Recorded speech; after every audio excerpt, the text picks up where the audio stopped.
Happy Monday.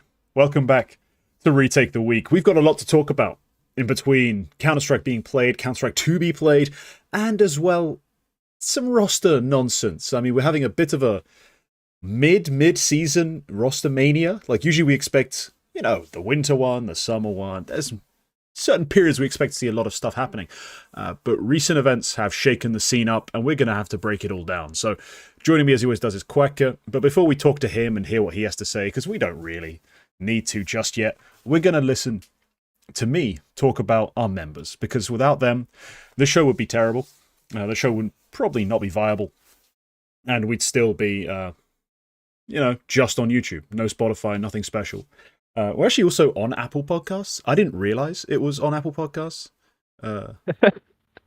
Yeah, I was looking at my analytics from RSS the other day, and I was like, oh yeah, it's not just on Spotify. So yeah, audio only available if you want it. Remember that you get access to interviews, behind the scenes, prospect demos, the right to vote, and a number of other little things if you become a member. And yeah, that's everything. Thank you, members, for making the show possible. Quacker, welcome back again. Anything to add? Anything to promote? No, I've been dying very slowly in the past half a week. And I haven't done anything, I haven't watched anything, I've been rotting in bed, popping my inner organs up. And that's still going on, so if I'm not quick on the mute button this episode, you'll get to enjoy that as well, dear audience. And I'm also pissed off. I've been sick to the point where I'm very pissed off at the fact that I'm still sick. And I hope I can bring some of that energy to this episode as well. I don't have a lot to be pissed off about, but I'm just going to be very pissed off. Be mad. Make yourself angry. Slam your fist about something, Yeah, I will. That's also why I have the shit mic today, because I can't be bothered. So enjoy that. Enjoy this shitty thing instead of the slightly less shit microphone I normally use. Yeah, it's a downgrade, not that huge a change though. We're still listening to your voice, so that's all good. All right, I'm just tweeting now that we're live, and let's go into this. Right. Yeah, let's go. We obviously have to start in Bucharest with, well, I've just put it like this in my notes: dead team walking to victory. We talked about this on a couple of occasions now, I think, across different shows, and I've seen a lot of it on Twitter. Falcons are pretty much a dead team. Like, we know Dexter's going out, Monacy's coming in, and to be honest, that's a bit of an exaggeration of dead team, like a one-for-one swap at the AWP position. But it does feel like, everyone's just waiting for that big move to happen. They feel underpowered. They're disappointing at most events. And so essentially we're treating them like a dead team. And the conversation became, shouldn't they get a dead team buff? Don't usually teams who are about to break up get a little bit of a looseness going on where they actually get to overperform expectations? Well, finally they did. They finally got that dead team buff and absolutely waltzed through, and especially the deadest man amongst them in Dexter, being the MVP of the event, having an insane playoff run. Not that brilliant in the group stages, but certainly turned it on in the semis and the grand final. Absolutely insane. That was ridiculous. So here we are in a very strange scenario. We're talking about Falcons who have now, at both PGL events, where the top teams are missing, made deep runs. One of them here in Bucharest. It's actually quite alarming. Because for a lot of us, we talk about Falcons, about signing Monacy, having Nico come to the team, like, oh yeah, cool, big additions, but realistically, the roster still doesn't play that great of CS. They're just trying to build a super team. If they're going to play this well off the back of an AWP, not exactly putting up super carry numbers, also we have to take them a little more seriously, don't we? We can't just treat them like, Falcons, throw money at stuff, never make it work, dead team, Zonic fraud. All those sort of things kind of falter a bit when you look at them winning events, and you get a little concerned, especially with more news of more big roster moves coming. They could be on the verge of becoming their own sort of super team and challenging Vitality. I remember, I think I talked about this last week as well. There was somebody, when the Monacy rumor came out, somebody on Twitter, I can't remember who, maybe it was Blair, quote tweeted the thing, and he was just like, Falcons are going to win one small tier 1 event and make quarterfinals in the second major of 2025, as if like that was what they're gonna do because with the Monacy move. And I was like, that's really conservative. It felt like for a team with Nico and Monacy. But to be honest, I think especially after now, it is really conservative because if, like you say, if this is how they're playing, adding an opper who can somewhat consistently reach the level that Dexter has had in this Just event, here, yeah. yeah, it's a very different story. So I mean, obviously, yeah, we're gonna the things we've seen still apply. Like, we watched all the other events where they didn't play this well. And we talked about them being the Nico show for a while, where it's just like, yeah, if Nico can construct a round off his own back, hit the kill, make the right mid round, double up, close it out, do everything time and time again, they can win the important gun rounds and they can win maps. Those concerns are still real, like in terms of can Kixan consistently lead the team in the right direction? He plays very active spots. Can he still hit his shots? Because he did have to, on a few occasions in this event, be a performing rifler, not just a performative rifler. The Magisk T-side woes still remain a concern. I mean, I think at this event he was slightly stronger on the T-side. But over the course of the year, what we find, if you look at the trends, is that T-side, Magisk is just struggling. But on CT side, in his anchor spots, doing fine, which is odd to me. But when I check the actual full by numbers, he's really okay in his anchor spots. It's just a question of getting him into the right places, taking the right fights on T-side, which just really wasn't. So I've still got concerns. But you're telling me that without Monacy in the team, I can make this run happen. All of a sudden, it's a different kettle of fish, And given the Kyosuke rumor, they're clearly still looking to make big acquisitions. Honestly, that one I don't like, but we'll get to that later. We will see what happens with Falcons. Is honestly just it's very, very, very difficult to predict what's even going on with them at all times. Because I feel like even now we've had this exactly the kind of event that you would expect Falcons to be able to win. Honestly, if you said at the start of the year Falcons were going to win a studio event where where one of the top 7 teams were in attendance, or 2. Yeah. If you told me that, then I would probably have said yeah, they're going to. They didn't even play. They played Mongolz in the group stage game, and they played G2 in the final, and they missed Aurora entirely, right? Or did they beat Aurora? No, Complexity did. Yeah, no, they didn't touch Aurora. Yeah, so they skipped the toughest one out of them. So then it's like, it's a little bit like, yeah, okay, yeah, sure, they're gonna do that. It's just more surprising considering the sort of comeback they made from 0-2, because they were completely discounted after the Gamer Legion game. That was some of the worst shit. Oh, they were embarrassed. We talked about it on the show. Yeah. This is literally embarrassing. Because remember, the event started on like Sunday or Saturday. And then, it started on Sunday, but the first game was like 8 a.m. So by the time we go live, that first game's already finished. We're talking about, PR completely disrespecting them, just coming out hitting headshots. Game League just doing like stupid gimmick shit at times because they just felt like they could do whatever. The fact that team, who got like embarrassed by a bunch of kids and an NIP, long-term servant, it was a bit alarming, And then just to come out and just revert everything, just turn it all on its head and win the entire event, it felt a bit, it's a bit ridiculous. And so I've called this entire thing like the Bucharest Fiasco, because in between the teams that performed, didn't perform, even within the course of the event itself, like who managed to magically do something crazy, there was a lot of strange happenings. Yeah, so it's a bit. At the start of the season, I wouldn't have been surprised, and I thought, well, yeah, if that's the only event they win, then go, sure. Yeah. Now I was significantly more surprised at this point.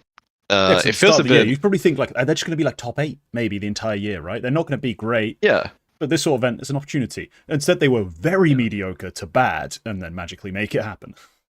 Yeah. So that's surprising. But yeah, Dexter really played for. It's the kind of performance that you would say was like, this is what somebody would pull out when they're about to get sacked and they're playing for their contract. He's already been sacked. He has no contract to play for. But now, yeah, he's playing for it. He really played for it. And it's fascinating, honestly, because he's not even one of the 10th best rated players at the event. He's actually, let me just quickly do this math. Yeah, he's the 15th best rated player at the event. And he's grabbed the MVP. Fully deserved as well. There's no argument about that. So yeah, pulling that just straight out of his ass was great, and probably great for his chances of finding a new team. I wonder if G2 are like wondering if they picked the right offer for the Austin Major at this point. Well, let's not be ridiculous. That's bordering on insane. As much as he did have a great performance and outperformed Munacy in terms of the big games, you telling me you're going to now bet on it? Like, you're betting on green now. That's what you're telling me. You saw green come up once on the wheel, and you're just going to bet on green the rest of the night. Like, that's not. Well, if Digster is betting on green, picking Hades can't be betting on black or red. We can talk about G2 and their stand-in situation in future. What? In terms of the complexities that's involved. If betting on Digster is betting on green, then betting on Hades is like betting on the ball landing on the rim in between two colors. Like that's what this means. But yeah, no, yeah, you're right. Like it's cool of them to make this happen. Actually, like as much as I don't really like Falcons, I don't really like what they're doing. It's actually kind of cool that they made this happen, because I don't like G2. Honestly, I wouldn't have liked it if G2 won this event. I think that would have been wrong for me for some reason. I wouldn't have liked it if FaZe won it, because they felt so fucking weird all event. Like they lose to Astralis, and they have weird games. They lose to Complexity, and then it just felt so weird. If FaZe went on to win this game, I wouldn't have thought. It's such a nothing win for them as well, because it's like, yeah, we're back on the come up, but it's like, no, you didn't do shit. You're like, what they need is like a big thing to like swing them back up. Like this win would have been almost meaningless for FaZe, I feel like. So, and then there's a bunch of other teams like, yeah, if Aurora won, I guess that could have been kind of cool. I think honestly the most fun team to win this event out of the semi-finalists would have been Complexity for sure. Like I think that could have been insane. But like, I'm not too unhappy about Falcons winning this. I think it's fine. No, in terms of who else could have won or should have won or would have been fun to win, yeah, I guess Complexity coming out here in an underdog run, going all the way would have been interesting.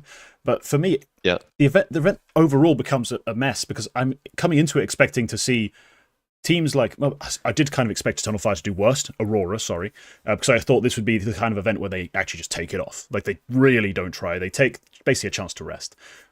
But like Mongolz, I expected to try and recover a little bit something. I expected G2 FaZe to be battling, quite deep, and they did, but FaZe for me should have been a team winning the event.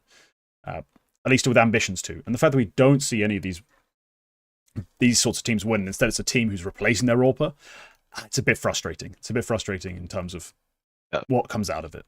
But look, there's other teams to talk about. You've already touched on Complexity, and so we can move on to Grimgo Unchained, because holy crap, Grim went off. I mean, so did a lot of other players on the team. They really performed, Holzerk especially. I think Holzerk had some crazy maps and some insane rounds. That triple kill clutch with the spray transfer on Nuke on the B-bomb site, oh my word, where did that rifling come from? Like, Holzerk is okay on a rifle. He's not exactly a big problem, but that was so nasty, and the only way he makes it actually possible is to hit it that quickly. So yeah, no, that was a sick highlight.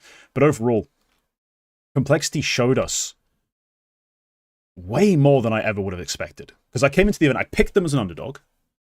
I said, I haven't seen them in a while, but they were on a good streak in NA.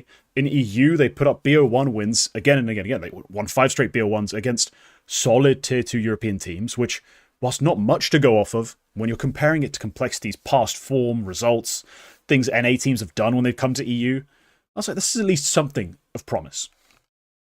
To come here and not only make a run, but make it look somewhat convincing, like in terms of the teams they beat and how they beat them. I was impressed, genuinely impressed. And I think JT deserves a lot of credit, but also those individuals now without Elige stepping up, filling that void. Grim especially, because Grim without Elige is just a different man. As soon as Elige's on his team, he's like stepping on his toes. He's trying to make room for him. He's uncomfortable. He's not unsure of himself. He doesn't feel like Grim, like, not anything about Grim when you look at him is like particularly like intimidating or imposing, but all of a sudden on the server, he does become a force to be reckoned with. And I loved watching that at this event. Yeah, and we had.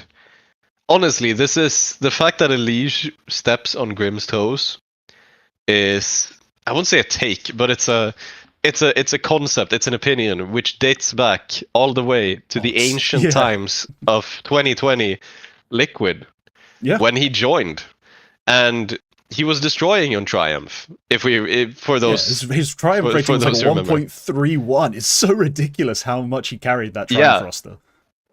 And he was insane, and everybody who had a decent take about this move, which some people felt that was maybe too early because he was he was like a bit of a nobody from online CS, and then over the past half year he was destroying. So then people were like, is he really going to be in Liquid?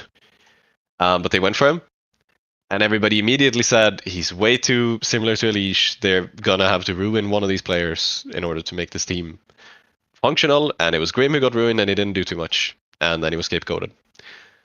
That's what happened. And honestly, then they joined forces again on Complexity, and I'm not gonna say it's the same thing that happened, but I mean, yeah, he might be back. He might be back because suddenly he is the big rifle star on this team post Elige. That's just kind of what it is. So I'm not overly surprised that this is the case now. I am more surprised that Halzerk seems to have found something. Because he didn't just have a great event, he's had a great season. As an Opper who, once again, was somebody playing for his contract, quite literally playing for his contract like a year ago. I remember that they were basically saying like, yeah, Halzerk, we're negotiating to extend his contract, but we're not really sure. And he came out in an interview and he was like, it kind of depends on how I do in this event. And then he played great in that event and he got an extension. So yeah, he's got that sort of contract boost thing, like where he's desperately needs to prove himself. He tends to, like, that's become a bit of a meme with Halzerk. What I do love though is that this team, for me, felt like they're a train home map team. So if they can get that in a series, that basically means they've got a map in the bag. I think they're a very strong train team. They won series without ever touching train. Like FaZe banned it outright, and they just 2-0'd them on Dust 2 and Anubis. So I think that this showed like levels of details, things that round out Complexity as a legitimate roster, a legitimate side who play proper Counter-Strike, not just a pretty weak team. They have a gimmick home map that they can really rely on to make bigger teams uncomfortable. But on the other maps, they're just not really present. Instead, no, especially in that FaZe series, they beat them on Dust 2 and Anubis. We get a crazy Halzerk and JT fragging performance against a team like, I think was it the Aurora series or the Falcon series? Yeah, Falcon series, Sixy. Sixy just blowing up. And you're like, all the little things that we said could work for them, like could make sense, could make these moves legit, kind of showed up at this event run. We do have to question how repeatable this is, but at least in terms of a one-off event run, very happy with it. Proof of concept right here that we could make this roster work. Keep this IGL, keep these young guys we signed. Clearly everyone else was fucking like off it when it came to their takes on the roster. I mean, for me, I was like, this is just dead. Like, I know Sixy is okay. Like, I don't mind Sixy. Like, Nyx for me was just nobody. So I was like, who's going to be my fragging output in this roster? Truly. And instead, it's been, well, a combination of Grim, Halzerk, and then when needed, JT and Sixy have been able to find rifle impact. So it's been very pleasing, I think, to the North American scene to see a borderline entirely NA team. JT is the one. JT and Halzerk, not NA, obviously, but signing fresh NA talent into the roster and still succeeding, that's hugely inspirational. I think it proves there's still something worth fighting for in the region, and hopefully the MRQ we get to see a lot more of it. There's, I think, a lot of interesting teams and players are playing in that event today, or I think it starts today. So keep an eye out because there's clearly more to NA than we really expect right now. Yeah, I think it starts tonight, basically. Get MRQ. North America. Oh yeah, there it is. It's actually tomorrow evening. Right. Yeah, teams like. Oh, they have groups. Yeah, there's groups. Teams like Getting Info, I think, have been interesting recently with Fang and Dia. Blue Jays get a lot of wins. I think NRG are legitimately fun. And then Wildcard and Cole, we're more familiar with them, and we know what they can do. So no, this is actually worth watching this event. This is entirely worth watching. There's players on every one of these teams I could see making a major, because there's also 3 spots. It's not even like complexity or wildcard have to fuck up. It's like, it's more like energy definitely favorites, but they're absolutely not impervious to even a team like Marsborn. Like, they're absolutely not impervious to a team like them. So yeah, that's, I think NRG favorites, but man, getting info fully winnable on a great run like that would be a match I'd want to see, especially if it can be in a best of 3. I'm not sure. Yeah. Oh, this is all BO3. Why are we wasting our time with BO1 in EU? NA gets BO3.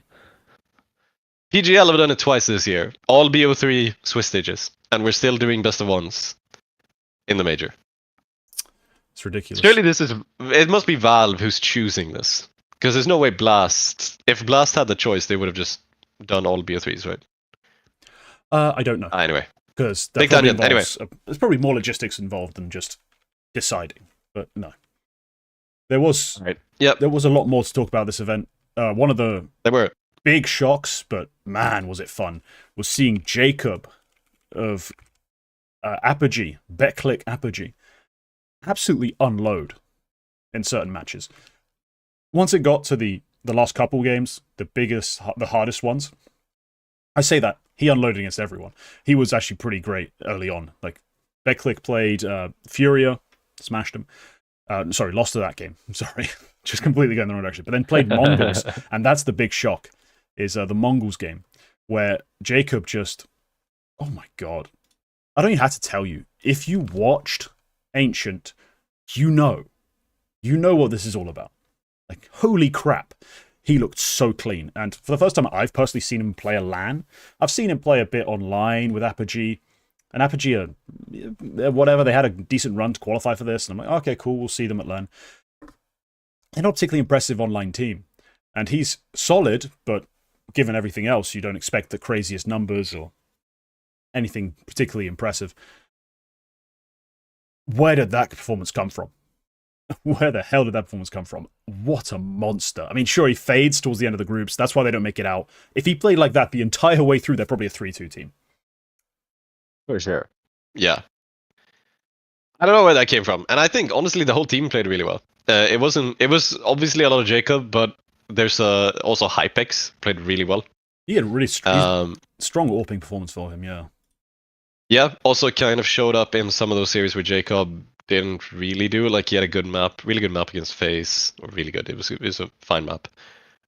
Didn't really drop off as hard in some of the other series where they got stomped. So, yeah, it was really surprising to see that, because I didn't really think Apogee should have been in this event.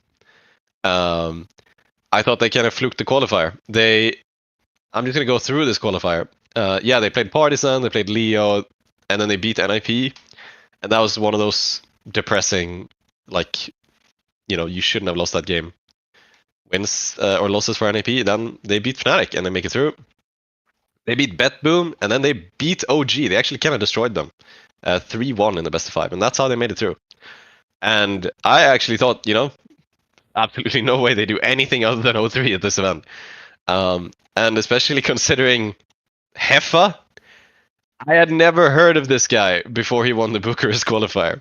Like, his name had never crossed my eyes anywhere. So they deserve, like, this is a great performance for a team who don't really make sense.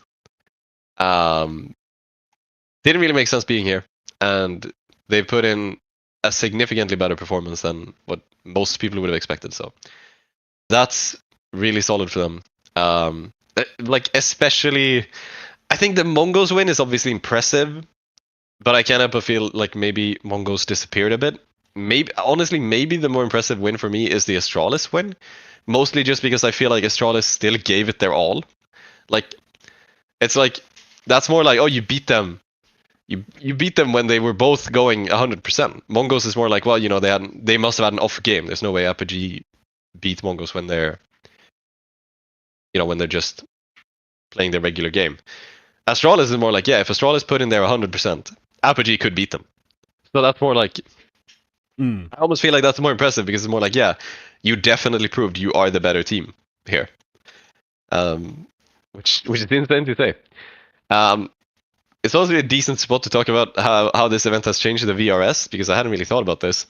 For Apogee, They are now the 22nd best VRS team on the VRS. They're number 22. They gained 23 spots from this. There's actually some big movers here. Legacy have gone up to number 29. We could have talked about them as well. I think they had a couple of decent games as well. But and then we had a pretty big mover. Mongolz are now outside of the top 5. They're top 8. Aurora top 6. Falcons top 5. Like, what's going on? So yeah. But Apogee, big steps. And that 22nd place ranking, I'm not sure which events are yet to invite. I'm assuming they probably hang within the top 30 even until the next official rank update. So they're probably, yeah, they could get a Cologne invite off of that. They could. It's not could impossible. honestly get a Cologne invite. Does Yeah. Cologne have a play-in? Yeah. This is stage 1. Okay, so yeah, It's possible. They might need to play a couple more online games just to, like, slightly shoot up. But yeah. but no, it's going to be interesting to track that, especially as it progresses for these smaller teams. Like, you get little bits of glory here and there. Like, it's not a hugely impressive performance if you think overall, but so much of our judgment of teams right now kind of has to be adjusted for, like, oh, did you get your MRQ points? Did you get your points up there? Like, all that stuff is something we have to factor in. So no, for them, it's a pretty big result. Yeah. And you kind of touched on Mongolz potentially not taking the event very, like, not playing very well. Let's put it that way. I'm sure they took it seriously, but my lord, did they not look like themselves? Because they open up with a loss to 3D Max, and you think, yeah, whatever. It's not exactly a one-sided loss. It's 13-10, 13-10 on the 2 maps they lose after winning Ancient. They're a team who, whilst they have 2-0'd them time and time again, 3D Max do present certain problems to opponents. Like, they're not a simple team to play against. They've got a few sharp players, but also just a very sharp style in terms of how Maka leads them. So they are very difficult to play against and beat. So taking that 2-1 loss wasn't alarming. What becomes alarming is then the loss to Apogee. That was awful. They then claw it back a bit, and you're like, okay, this is looking a bit more like the team I know, but these are far too close. Like, far too close. You shouldn't be letting Furia get that many rounds against you. You shouldn't be letting this new look, kind of dead Honeymoon sort of liquid team get that many rounds against you either.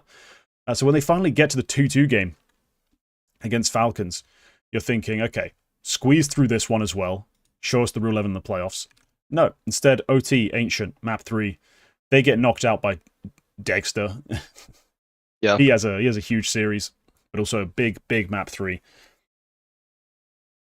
And the reflection I have across the event is this is a Mongolz that looked really dull. Like, individuals, the calling, like how they set themselves up essentially for fights, they just weren't all clicking in the same way they usually do. That's always been the way they've worked. It's not necessarily that there's a particularly deep, detailed tactical style. It's more of a combination of setting players up in the right spots and them hitting insane shots because they're just that skilled. Didn't have that to rely on at this event, and that's a pretty rough outcome considering they were favorites to win the entire thing by a landslide. Like, it wasn't even close in terms of who you thought should be winning. Like, they were heavy favorites, point blank, and they disappointed like no other. A really soft event from Senzu. I think Mazinho played good, but aside from that, 9-10, still on that sort of fraudulent oscillation pattern where he just never settles at a good level, constantly has off events, off series, and whilst he does have those upticks, it's just not enough for me to really endorse him right now as one of the top AWPers. Yeah. He's, I don't know, there's no reason why Mongolz shouldn't have won this event. Because it's an event where they're one of the better players. Mm. No, I would have genuinely said that they're definitely one of the 3 best teams in the event. If they got knocked out, it should have been against Aurora or G2 in the playoffs. And it's a studio event. There's no, like, they've had the stage struggles. There's nothing for it. So I can't really see why they would have gone out. But yeah, they just played weak. I don't have any way to explain it really. And it's worrying. It's worrying because that makes me wonder where are they going to be for the major and whatever else they're doing. So yeah, it's a mental thing more than anything that worries us, right? Because we know who they are as players, mechanically very sharp, but if they're mentally having some trouble staying, invested, alert at this stage of the season, we've got a lot of big events coming up. Yeah, they have the acceptable Astana concern. Dallas. They have the Astana Dallas conundrum. First they have Melbourne, then they have Astana Dallas, which is crazy amount of travel. Yeah. No, they have got one hell of a schedule. I mean, leading up to the major, they are playing Melbourne till April 27th. Then they've got a break, a good week and a bit for Astana, which for them is actually not that far to go from home, assuming they're ever home though. Dallas starts the day after. And then from the end of May, they have, a bit of a time to prep for the major. These gaps might be enough to reset them, but I can't imagine they're going to be able to fully reset considering how much CS they've been playing and how intense it's been. We've got teams already complaining about burnout in like Aurora. Mongolz have pretty much the same schedule, and they're looking like they're maybe burning out here a little bit. So I'm concerned for their, it's hard to put it any other way, but just their sharpness, their mental sharpness. Can I, there was, after they got knocked out here on the plane home, Blitz posted a picture on his Instagram story, which there was he took a picture of the team. So Techno's in the team, in the picture, Mara's in the picture, and then there's somebody else at the end of the like the airplane seat row, and he's put an emoji over their face, and he's written, "There will be some shock moves in the team." And at the same time, Mouzinho posted a story with an all-black picture and a wavy emoji. And honestly, I think, considering when we're talking about their mental and where their mental might be, I think that's like, I'm sorry, fuck, my bad. I think that's obvious. Oh! I'm sick. All right, I think that's very obviously bait, but it's hilarious bait, and it's fuck.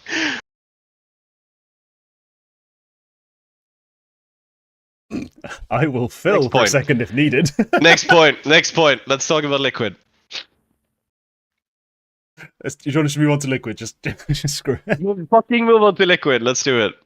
We'll do it live. Liquid were bloody terrible. They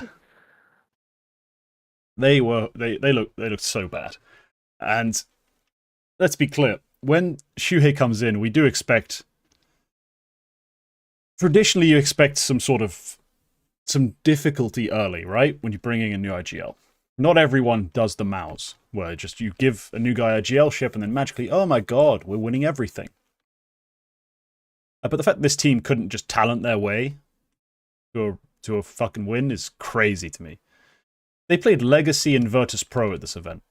They should have been able to just talent their way through a map. They lost 3 straight series 2-0. That's awful. Like, inexcusably bad. And so I'm concerned they, as a team, wrote this event off entirely.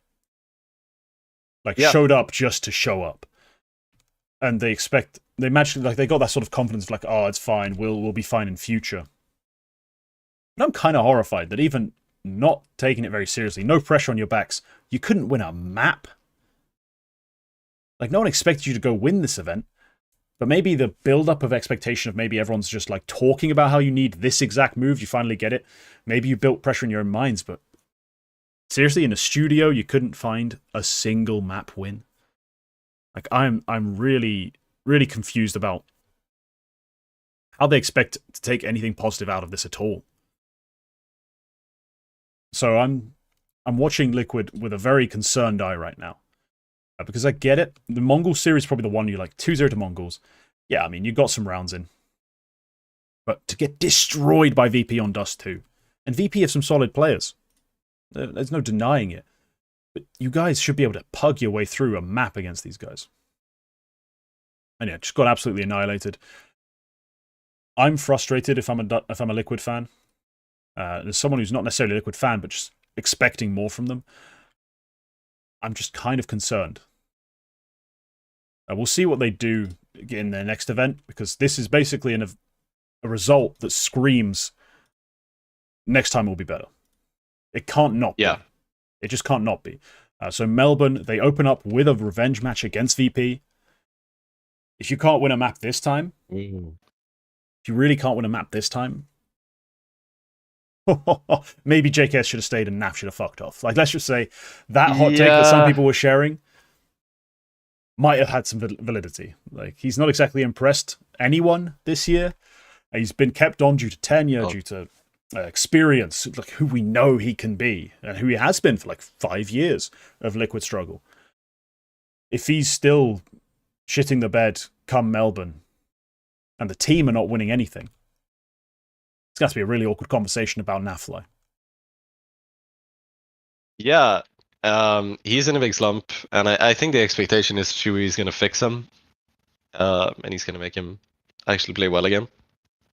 I don't think Shu's going to do anything to him or for him, because Naf plays lurks, he plays anchor spots. Majority of the time, it's not like he needs something set up for him. He just needs to be better. That's actually true, yeah. And so I think maybe never, yeah. No, he's never really had a slump like this, because he's always been very self-sufficient. He's kind of been known about, even when the team is doing very poorly, he's been fine. He'll get his numbers, right? That's the conversation with Naf. It's like, I can depend on Naf to do X, Y, Z. Like, instead, I can't rely on him for anything. And I've currently the front end of the squad, the Shuhei Nerds Twist trio, who are like the more active riflers. This event, we saw nothing. So, next event, if they still haven't got that rolling, I need a 1.05 from Naf. You know what I mean? Like, I need Naf to not be awful. For me to continue defending him on the same basis I was when people were talking about, JKS should stay. Like, nah. Naf is the guy who was, winning events, playing at top level. Year after year when Team Liquid were making terrible roster moves and struggling to understand how to use pieces, he always delivered. All that stuff kind of gets thrown out the window if after like 5 months straight of play, he's not had anything to show for it. Yeah, I don't know. I don't know about Liquid. I was really high on them going into this year. Even with Twists, I felt like with Nerds there was something to pick up here. They haven't shown anything, and like, it didn't help them that this event had maybe the craziest 0-3 bracket of literally any Swiss bracket we've ever had. Because you had Falcons, Pain, Mongolz, and Liquid. That's 4 top 10 teams knocking each other out in an event where they are like, there's only like 6 top 10 team teams attending in the first place. So yeah, it's not the problem isn't like tough 0-2 game. The problem is you managed to reach 0-2. Yeah, that is the problem. Against Legacy of all teams as well, because we talked about them last week. I kind of like Legacy, but it's also kind of like you said, like they show up once every 6 months, they do something, and then they do nothing for the rest of the year. Yeah, that's also the only win they get. An upset win. Yeah, exactly this. They get an upset win. They still go out before playoffs. Like they might go 2-3, and then you don't really see them for a while. They held up their side of the bargain, like their end of it. Liquid going straight 0-3 is not how it's supposed to go down. No. So I can't really. VP as well is such a. Not sure what to think about them, because sometimes they look so bad. Like they just look. I mean, we all saw that Rare Atom series, right? Like they looked awful with a capital AW. Like that was terrible. And then they have anyway. These. Yeah, and then they have these games against like Liquid and Fury. Maybe not all things considered, maybe not the toughest opponents, but tougher than Rare Atom, and they can still take those fairly comfortably. So they're so weird. But yeah, I'd say yeah, especially after the Viratum loss, that's definitely supposed to be a Liquid win. And then Mongolz Liquid. I mean, I might say it should be Liquid. I might say it should be Liquid at that point. Going into that game, like Mongolz had a loss to 3D Max, like a close fought loss, but that's still like a step down from where they are. And then a loss to Apogee, which should never happen. Like, I'd say the game maybe should have been a Liquid game when you go into it, and it wasn't at all. So I don't know. What do they have? What do they have coming up? Because I wonder if maybe they just took this event on as like a overcorrection from the fact that they skipped. I think they skipped Cluj, and as a result, put themselves in danger of not getting the North American top spot for the major. And that was like a big talking point about like, why are you skipping Cluj? And the players were like, oh, we wanted to play Cluj, but the org were like, no, because of money reasons. And then PGL, basically because of that, PGL adjusted their prize money distribution, so there's a club share. And Liquid, I wonder if maybe they overcorrected and were like, yeah, we're gonna have to go to Bucharest now. And you know, it was too tight for when Shui came in, and it was like, it was just a poorly planned in the first place. So for that reason, I kind of feel like Melbourne might be their next. Well, it has like their first real test. It has to be. Well, not a real test. This was a real test of like, hey, you are supposed to be multiple of the top 10 riflers in the world. Any given year. You could, like last year, you look at the top 10 riflers, maybe top 15, you have to extend it to. Be like Naf, Twists, Nerds. Holy crap, we've got those guys. And I don't care if the strats aren't perfect. CS2 has not been that deep tactically. Like, there's teams that do it better than others, and mid-rounding is a very important part of the game. But to be this weak in this meta with these riflers takes some doing.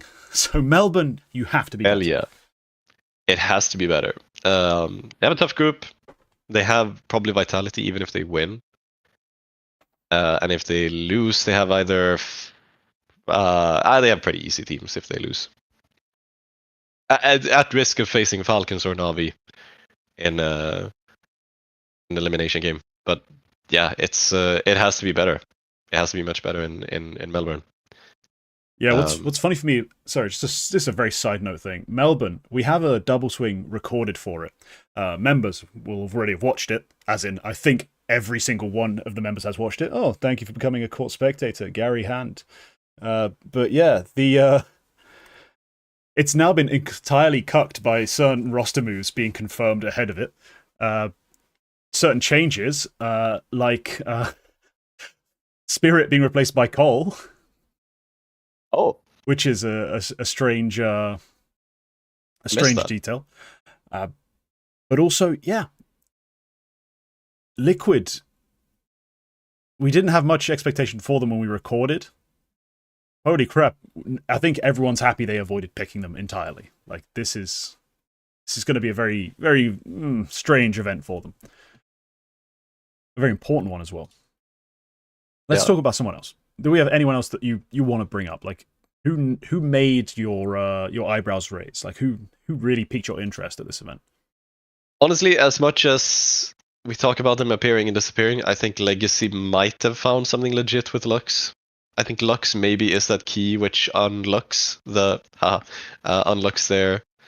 long-term performance, because they have that Liquid win, they lose to Aurora, that's a predictable series. The Gamer Legion game, they take a map, they looked pretty good. Even one of the maps they lost was very even with a strong comeback on Anubis. And also the Astralis loss, they win their map pick to open it up, and it's a double overtime on the third map.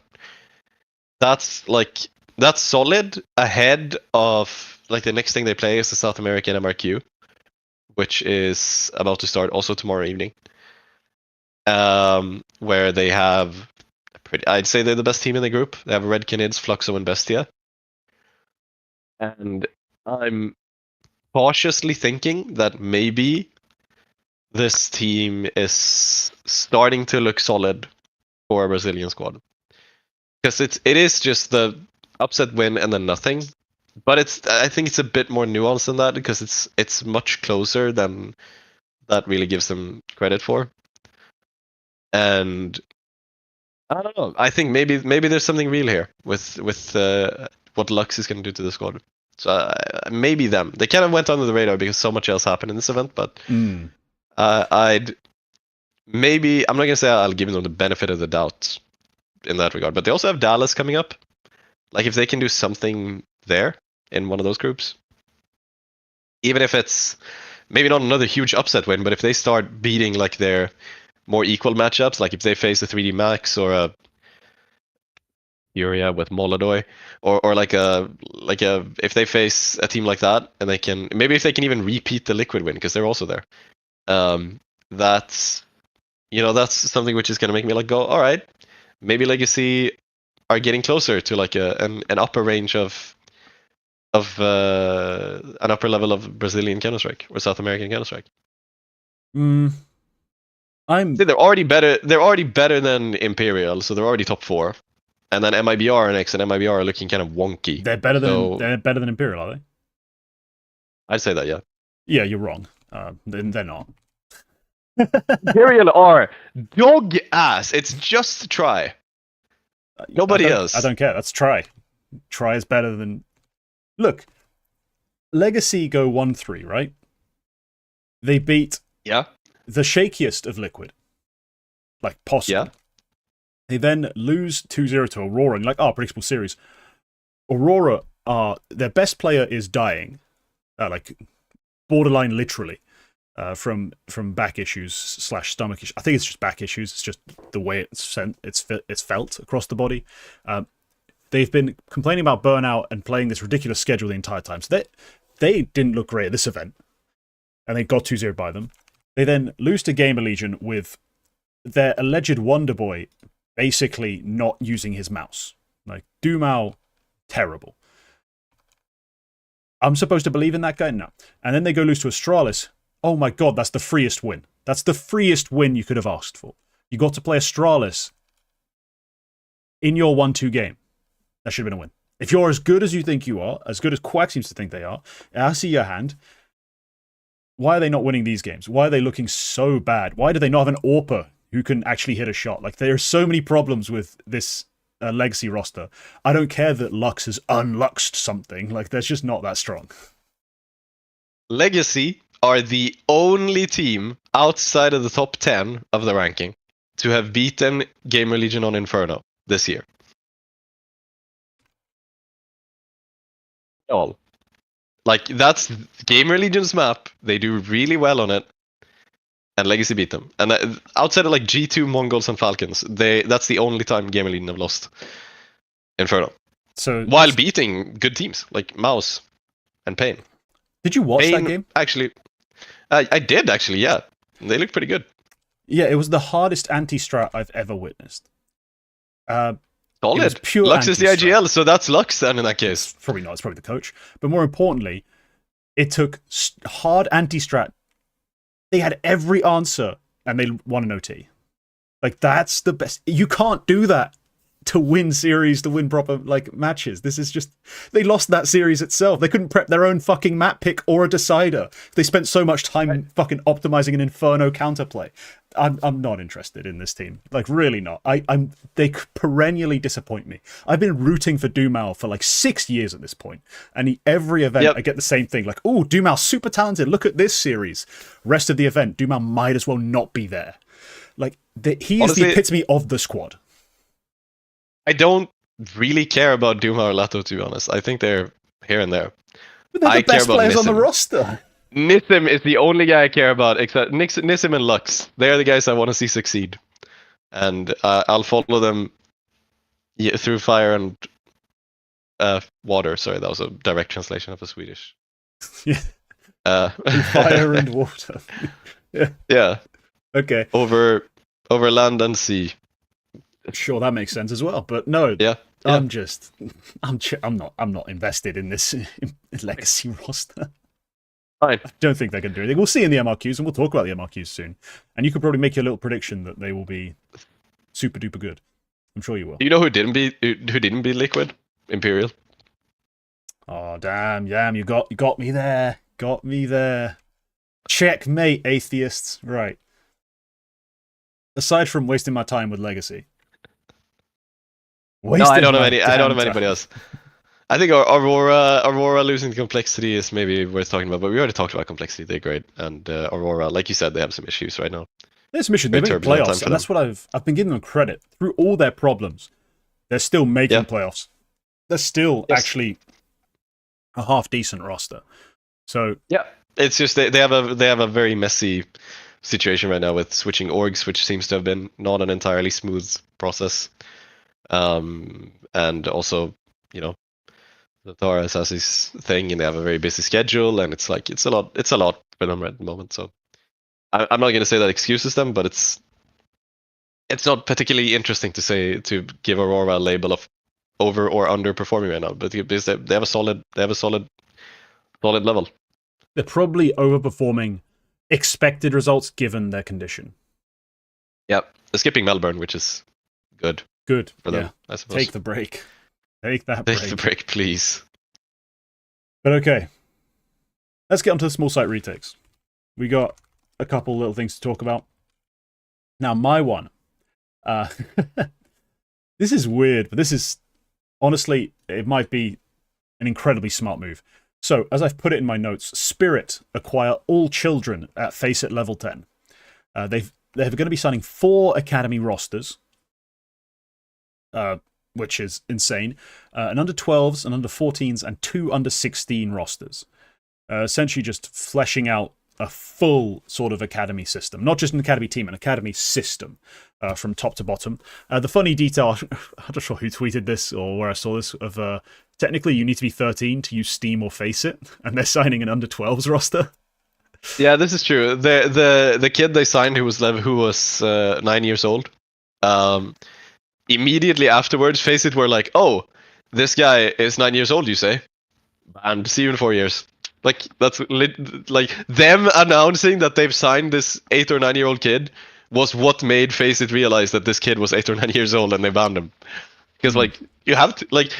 I've thought about this before, and I think Faceit Darwin has discussed it a bit as well. Just as a side note, they kind of have to. It's like the same reason Facebook has a 13-year-old limit technically, because it's like it's got a name. Like it's in America, I think it's like COPPA or something like that. The law, like Children's Online Protection Act or something, where you can't just allow 13-year-olds to use platforms, or under 13s to just use your platform. Like it's something to actually regulate.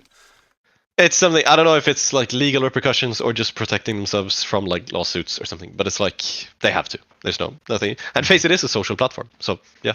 Yeah, you have to be compliant with that sort of stuff. But it's going to be funny to see how they do it though, because they have just straight up said we're going to sign a bunch of under 12s. So whether they keep them off Faceit, you know, Steam don't really get that invested. Like maybe name the team something else, like maybe to hide them in Faceit, like something stupid. Yeah, maybe they just don't announce the team at all and just say we have a U12 team. We're just not gonna tell you. Like publish their first and last names, but nothing. Don't publish their nicks or something. Yeah, I'm sure there's a way for them to do it. But look, for me, Spirit doing this is incredibly smart. They've shown us time and time again they have the best scouting. They know what they're doing when it comes to developing players. They've got basically a cash cow of an academy roster right now. Between, obviously, Kyosuke, who's either going to get promoted or just sold off to Falcons. Oh, yeah, it's going to be Falcons. No one else is going to probably bid the $2.5 million they're going to bid. They've got a bunch of players in that roster who are still like actually valuable, I think. Some of them are quite young. Some of them have shown like very strong LAN levels in terms of displaying them to the Russian-speaking market. Like, these guys are good. What I do think will be interesting is seeing if they stick fully to the Russian scene. Russian-speaking scene. You know, typically, they're going to have players who are Russian, Kazakh. Maybe they have some Belarusian players. But to be honest, if they were able to scout it properly and they're an org, like at the top level, who are like Serbian, I believe, Spirit are. They're not all... like a lot of the Counter-Strike guys we know are Russians involved in the team, but that's not all the management. They could go out and make an under 16 roster, potentially, that it's actually more European based, like Central European, maybe some Czechs, some of these other scenes where there's still a lot of young players playing. They haven't really tapped into before. So that's my point of interest for that. But I know that overall they're going to scout solid pieces. They're going to make good players out of them, and they're probably going to make a lot of money. They're probably going to make a lot of money selling them off, or find the right pieces to promote. Replace their their top team players when they're disappointing. Yep. And just keep on being on top of the scene. And that's the way to do it if you don't have just ridiculous amounts of money. If you don't have absurd money, focus on your scouting and development program. This has been the key, the meta, as it were, for poorer clubs in almost every sport throughout history. Like even in American leagues where there are, very stupid rules and it's all one big communist mess, there are clubs that just have less signing power. And they do focus on things like the draft. They focus on talent development because they can't make big free agent signings. Spirit essentially are playing into that playbook as well. And I think it's genius. They're going to be relevant for a long, long time just through doing this kind of thing. They don't need to hit on a player at Donk's level by a fluke. They will just have seen every young kid coming up. They'll have tested them. They'll have interviewed them. They'll have talked to them. They'll even developed half of them into the players they're going to be for other people. But it's going to keep them financially viable and just keep them dominating, I think. Spirit are making all the right moves right now to be a legit institution in Counter-Strike esports. Yeah. They have... I mean, look.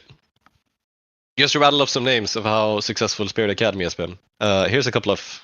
Obviously, there's Kyusuke, Alcaran, and also like Zontix and Donk.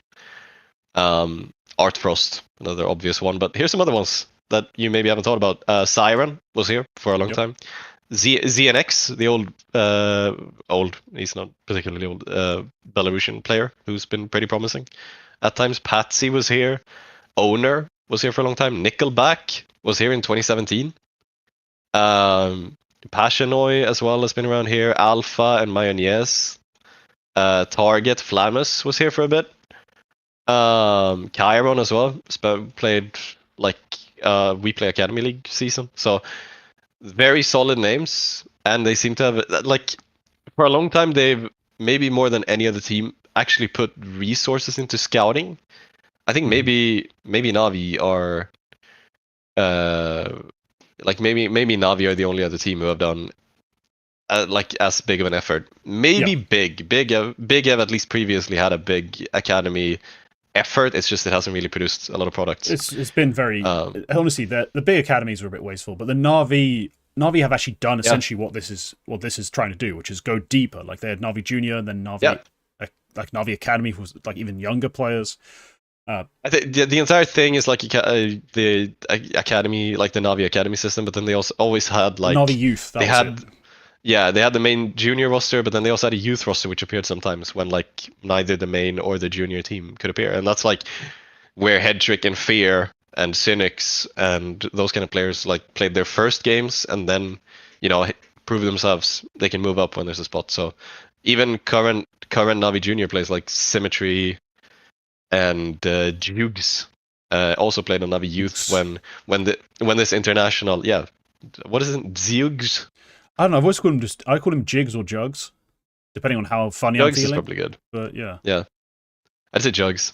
They played here when this entire European academy system before Navi was constructed. So, and then there were spots in the main team, so they moved up. Coolio as well, the coach. They're not just scouting players. Spirit as well. Obviously, Spirit have a very solid system for this. So there's some really cool players who could come out of this. Yeah, expect to see just another wave, really, in the next couple years of Spirit Academy players, because this current academy is coming to an end. That's just how it is. They are about to let all of them go.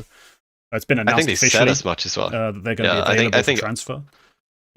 Yeah, I think Overdrive said as much. Yusuke is not going to stay, and I don't know if he said about the rest of the team, but it's going to be. I think it was made probably that all of them are available for transfer. Yeah, but it's just that Kyosuke, we know everyone's going to try and buy. Somebody's going to cough over the money they want. Yeah, and my estimation on his valuation is I do think they get $2.5 million for him. Oh, that's my estimation. Well, based off this, out of Navi Junior, Munacy, 600k. Now that was quite a while ago, firstly, and the market inflates all the time. And he proved how good he could be. He went on to be a top 5 player in the world. You mean he set a new standard for what academy prospects He's hit the stand firstly for what that level of academy prospect is worth, but also he showed they're worth paying for. So the fact that you have that sort of duality going on, add inflation to it, there's no way I think they let him go for less than that. I can't imagine it not go that high. Like 2.5 million is probably where it ends up. I mean, considering, look, how much did Falcons just pay for Nico? Well, for Nico, I don't think they paid much more than 500,000 or so. How about for Monesi? 2.5 million, yeah. So that's why I feel it's kind of weird, because Kisuke is going to be bought by Falcons. Are Falcons going to pay as much as they did for Monesi?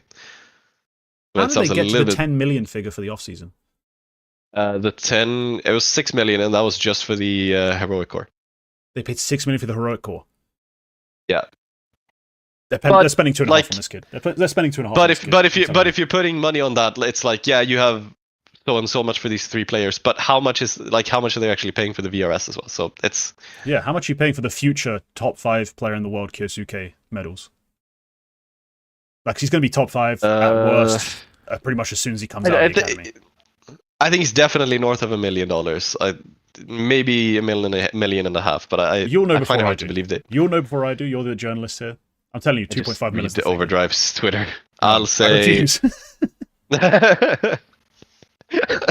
There's a reason I follow only a select number of people on Twitter. So many people just post garbage on their Twitter feeds. I'm sorry to everyone in the scene. Like, most of your Twitter feeds are just not for me.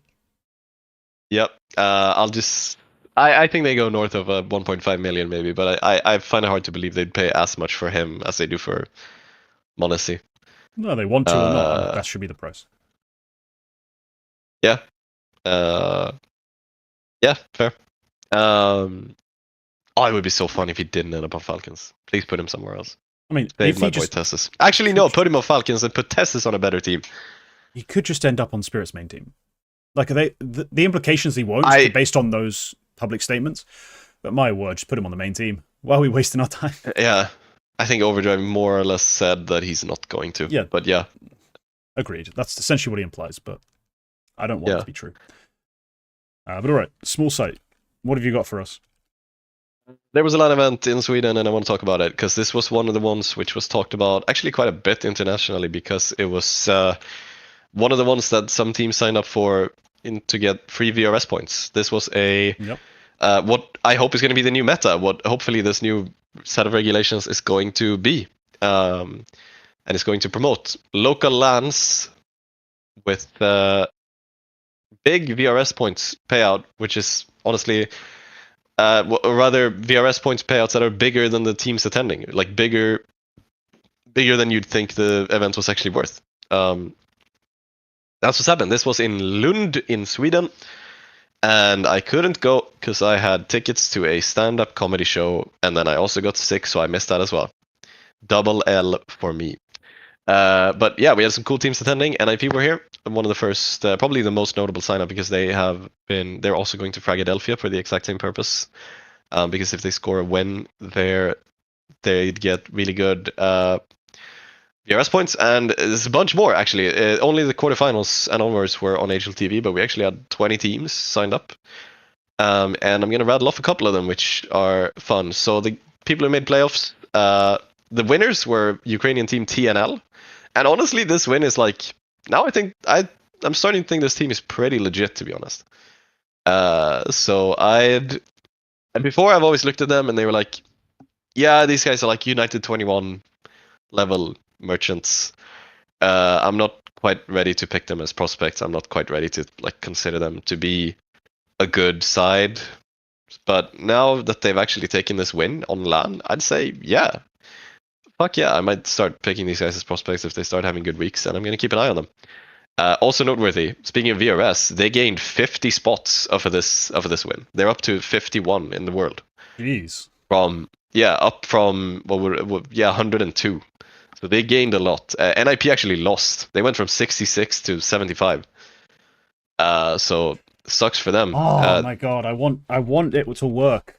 I want it to work, but oh my god, NIP just take just L's every now and then that just frustrate the hell out of me. Like, they've qualified for Astana, I'm happy, hopefully they can do something there, but this is just frustrating. Yeah. They got knocked out by TNL, and TNL gained 80 points from, like, they gained 29 spots from that game alone. So yeah, crazy shit. Some other teams in attendance. 9 picked up the second place after being dominated by TNL, honestly. But yeah, they had solid games. They beat Sashi and they beat Alliance, so that's solid for them. Third place, Johnny Speeds on LAN, also unranked, and I cannot see them in. Yeah, they don't. They are still unranked because they didn't play enough games. They played 1, 2, 3 ranked games at this event, which is unfortunately too few for them to get a ranking. But solid attempt, and the next time they play something ranked, that's definitely going to help them. Eyeballers were here, actually put in a solid performance. They won their group. Then got knocked out to Sashi, so that sucks. But yeah, some other fun teams who were here. We obviously had the random Swedish teams who just sign up because this was open sign up, and it was like first come first serve. So you show up, you pay the entrance fee, and you could play.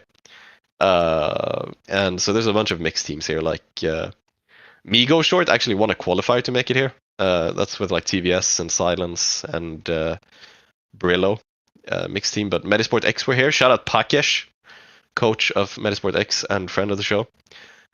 Inner Circle, Stiko and Oscar's new team. They were here. They didn't make it out of groups. So they have made 0 progress towards being VRS ranked. This mixed team with Keto, Searson, and Satsanito, Mr. and Altex also showed up, which is a fun little team.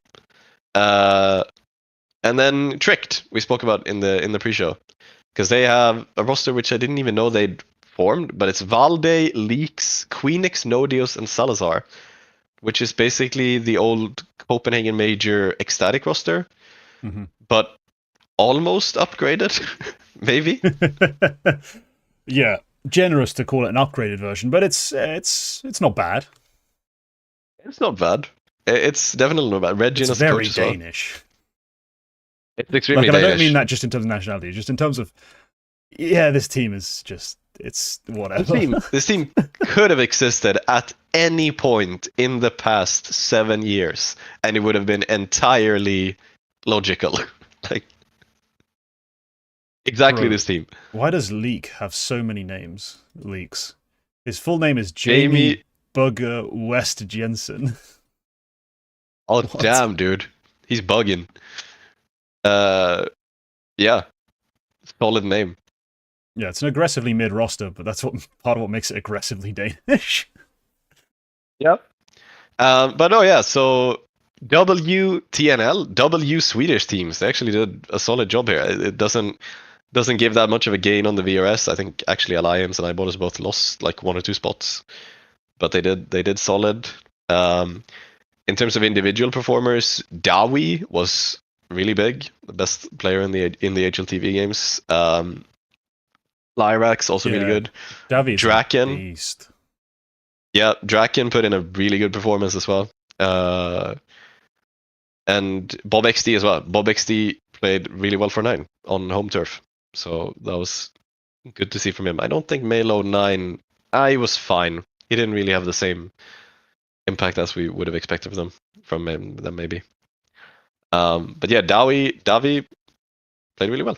And I could have picked him as a prospect now that I'm looking at it, but maybe another week. I mean, I have picked him in the past. It's not the first time he's been good, you know. He's a pretty interesting prospect. But TNL are a weird team to follow, you know. They are, you know, it's a bunch of no names with no face. But apparently Kane's now invested. Who are upset constantly in like Ukrainian games. You'll see them play a lot of like Ukrainian specific events against sometimes teams as good as like Kono or Passion UA. But they're just a bit odd. But they have talent.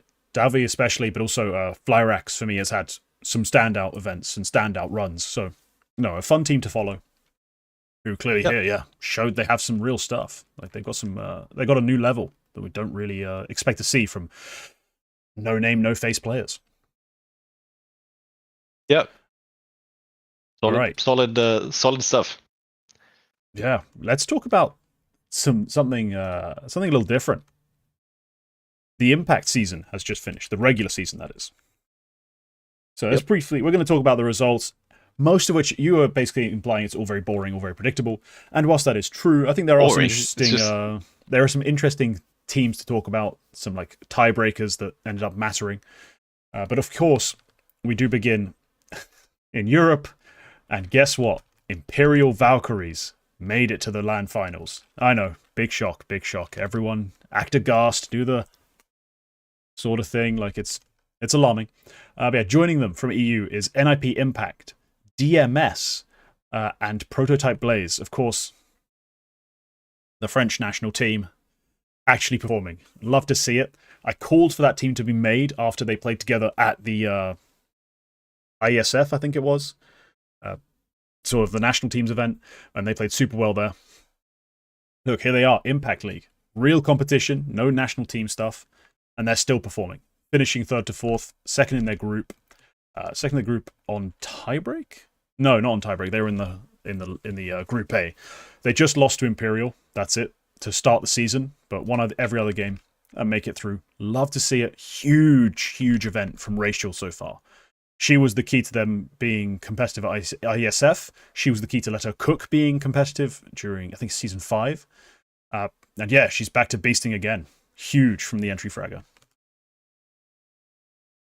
Yeah. I very much enjoy seeing this team succeed. They played a solid group. They only lost to Imperial Valkyries, which is, I wouldn't say them, like, it's about as good as you can imagine you're going to do when you go into an Impact season in the same group as them. Yeah. That's basically the group win. Yeah, you take that loss and then you're like, all right, cool. Now what do we do? That was their first game as well. So yeah, it's like, yeah, that was basically it. Yeah. But yeah, they had to play the qualifier game against Eco Warriors, which is actually a tough one. And they win it 2-0 in overtime in the final map. And that's how they qualified. And I have decent hopes that they can make it out of playoffs, group depending, or make it out of groups rather, into playoffs. So yeah, very solid little team, and I'm happy they've done well. I mean, you said earlier, I said it was boring. I didn't say it was boring. It's just a little bit predictable. Like Imperial won their group and NIP won their group, and then Well, NIP winning their group was a bit more controversial. Like, they won it on like a tiebreak, essentially. And that's the frustrating part of Impact League finals still being 8 teams and just terribly formatted. There's 3 teams in Group B who should be at the LAN finals. Let's be clear. That's true. That's a rough that was actually a rough draw. I'd honestly maybe say that they could be even like, those 3 the top 3 should be locked in, and then I'd even go as far as saying like a team like Akuma or AKA Hero should have had a shot at it. Like, they should be the ones who are in this play-in to maybe make it through, rather than these top 3 teams. So yeah, that's, I mean, bullshit. I did think NIP were going to win their group, and I think they did it in a pretty solid way. I think, honestly, I'm looking at it, I think they had it locked in before the final game, just because they 2-0'd everybody else, and the teams that they could tie with had already lost the map. So even before because their only loss was the final game, and they were already through as group winners, no matter what happened. So they, it's not, even if it is a tiebreak, it's not overly controversial because it was basically locked in. But yeah, I don't know. I have decent hope for them. I do think it's a huge shame Eco Warriors don't make it through, because Eco Warriors, I could have seen playing the Impact final, to be honest. I think they could. I mean, Eco Warriors, they're a team I could see like going surprisingly deep when it gets international. You know what I mean? Like, yeah. Like, I think they're one of those rosters where they're a super team for the women's scene on paper. Like, but you had to follow the scene to know that. But like, Yosa has been a monster forever. D7, Giuliano, more veteran, like more experienced pieces who are very strong. Viku and Ween, pretty strong individuals themselves. So yeah, there's a lot of like talented players on that roster. So that's why for me they were like, yeah, that's one of the 3 teams that should go straight through. When we're talking about AKA Hero, Akuma potentially going through, that's where I'm starting to get a bit like whatevery about it, because I didn't think they played well enough, just quite simply over the course of the year. Like they are, Yeah, like in this season they were not that strong, considering the roster, especially for Akuma, which is Letty and Angelka, Shia. These are solid players. It's just in terms of the level they played at this season, they deserve to not make playoffs. They deserve to not make LAN finals, rather. But for me, the frustration is that we have 4 teams from EU make it out. Like, only 4. Yeah. The European online stage is basically the best part of the entire, like, season, every year. Because when you get to LAN finals, you have to sit through FlyQuest Red getting 2-0 twice, or, like, just smashed, because it's BO1s a lot of the time. We have to pretend that Supernova Comets are worth being here. They're not. To be clear. Like, they are worse than pretty much everyone. Yeah, actually, maybe they might be worse than everyone in EU. Maybe No Mercy Ladies, considering that how they played. It's really rough, their level. So right. I just think we're wasting spots on teams who are not going to do anything at the big LAN. And we could, if you wanted to do the charity thing that ESL have historically done, of letting other regions just have spots, because otherwise it'd be unfair, just expand to 12. It's not that crazy if you're going to do studio groups anyway. Oh, yeah. Just expand to 12 for the LAN finals. I think it'd be more interesting. It definitely would be. We have another team going through who I think honestly might not show up in Dallas for reasons. Oh yeah, the visa team. Yeah, DMS, the Russian majority squad with a Belarusian player and a Kyrgyzstan. The best player from Kyrgyzstan in the world, actually. Pretty much. Not a lot of Kyrgyz players to pick from. Yeah, I think it's... there is somebody else who I'm forgetting, but honestly, Jammy's better, so... that's... They are... I would assume that they have a rough time getting into the US at the moment. I think, honestly, a lot of places have a rough time getting into the US at the moment. And, yeah, if they end up being affected by this... some funny things can happen. No, the funny thing that happened is this Big Equipa gets a spot because they beat Eco Warriors in the decider. So yeah, I maybe found the full list of 2025 Kyrgyz players on HLTV.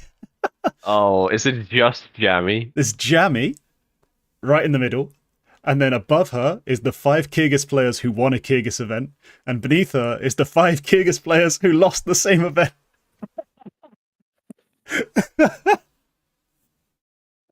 That's it. That's the entirety of the HLTV Kyrgyz players. Oh my god. Oh, wow. And one of them you should know, N0. Yeah, N0 is the one I was thinking about, but honestly, Jammy's better, I think. Hero from Sky. What is this Bird from Sky's Kyrgyzstani nephew? No picture, but yes, he is. For sure it is. Yeah.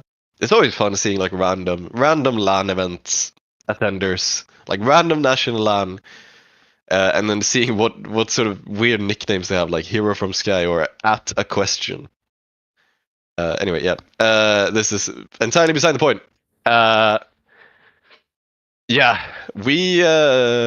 this is Impact League, and honestly, okay, I'm gonna try predicting what I think happens in the finals without knowing the group distribution. I'm just gonna guess that.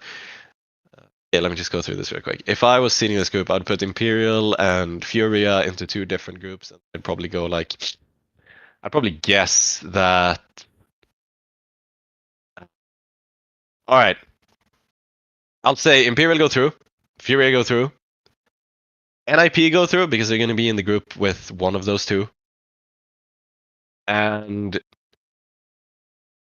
it's between FlyQuest and Prototype Blaze for me. Who goes through in the final? In the Did final you say spot. FlyQuest? Yeah, because I'm going to go against the grain here and just cut Munster some slack and just for once I'm going to say FlyQuest go through. He's not the coach. Because I know, but I'm assuming he still likes them. Shout out Muster. I'm assuming he's still rooting for them.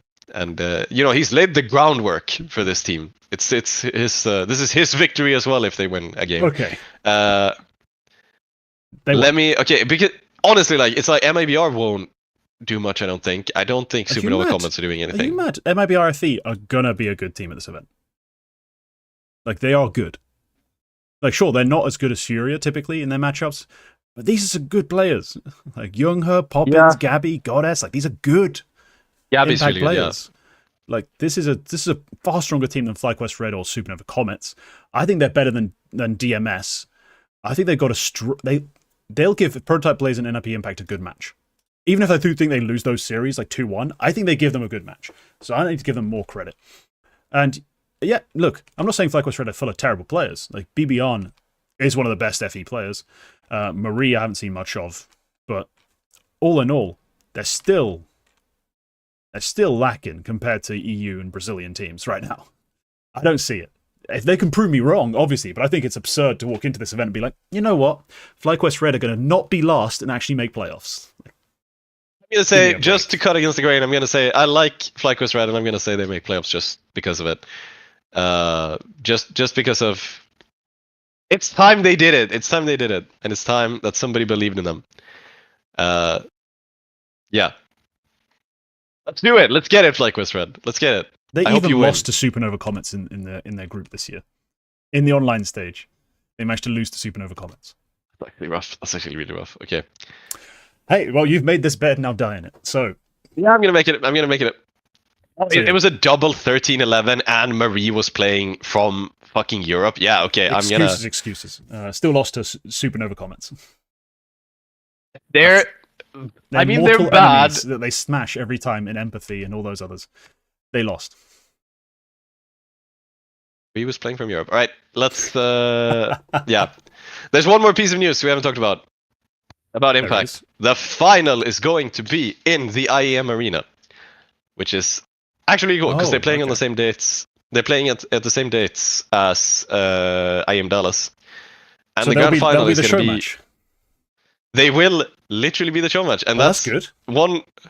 That's a really pessimistic way to look at it. Well, that's not pessimistic. That's great. It's a show match where both teams actually care. So you've gone like, there's two ways to do a show match good, right? Completely don't care, or it's actually just serious.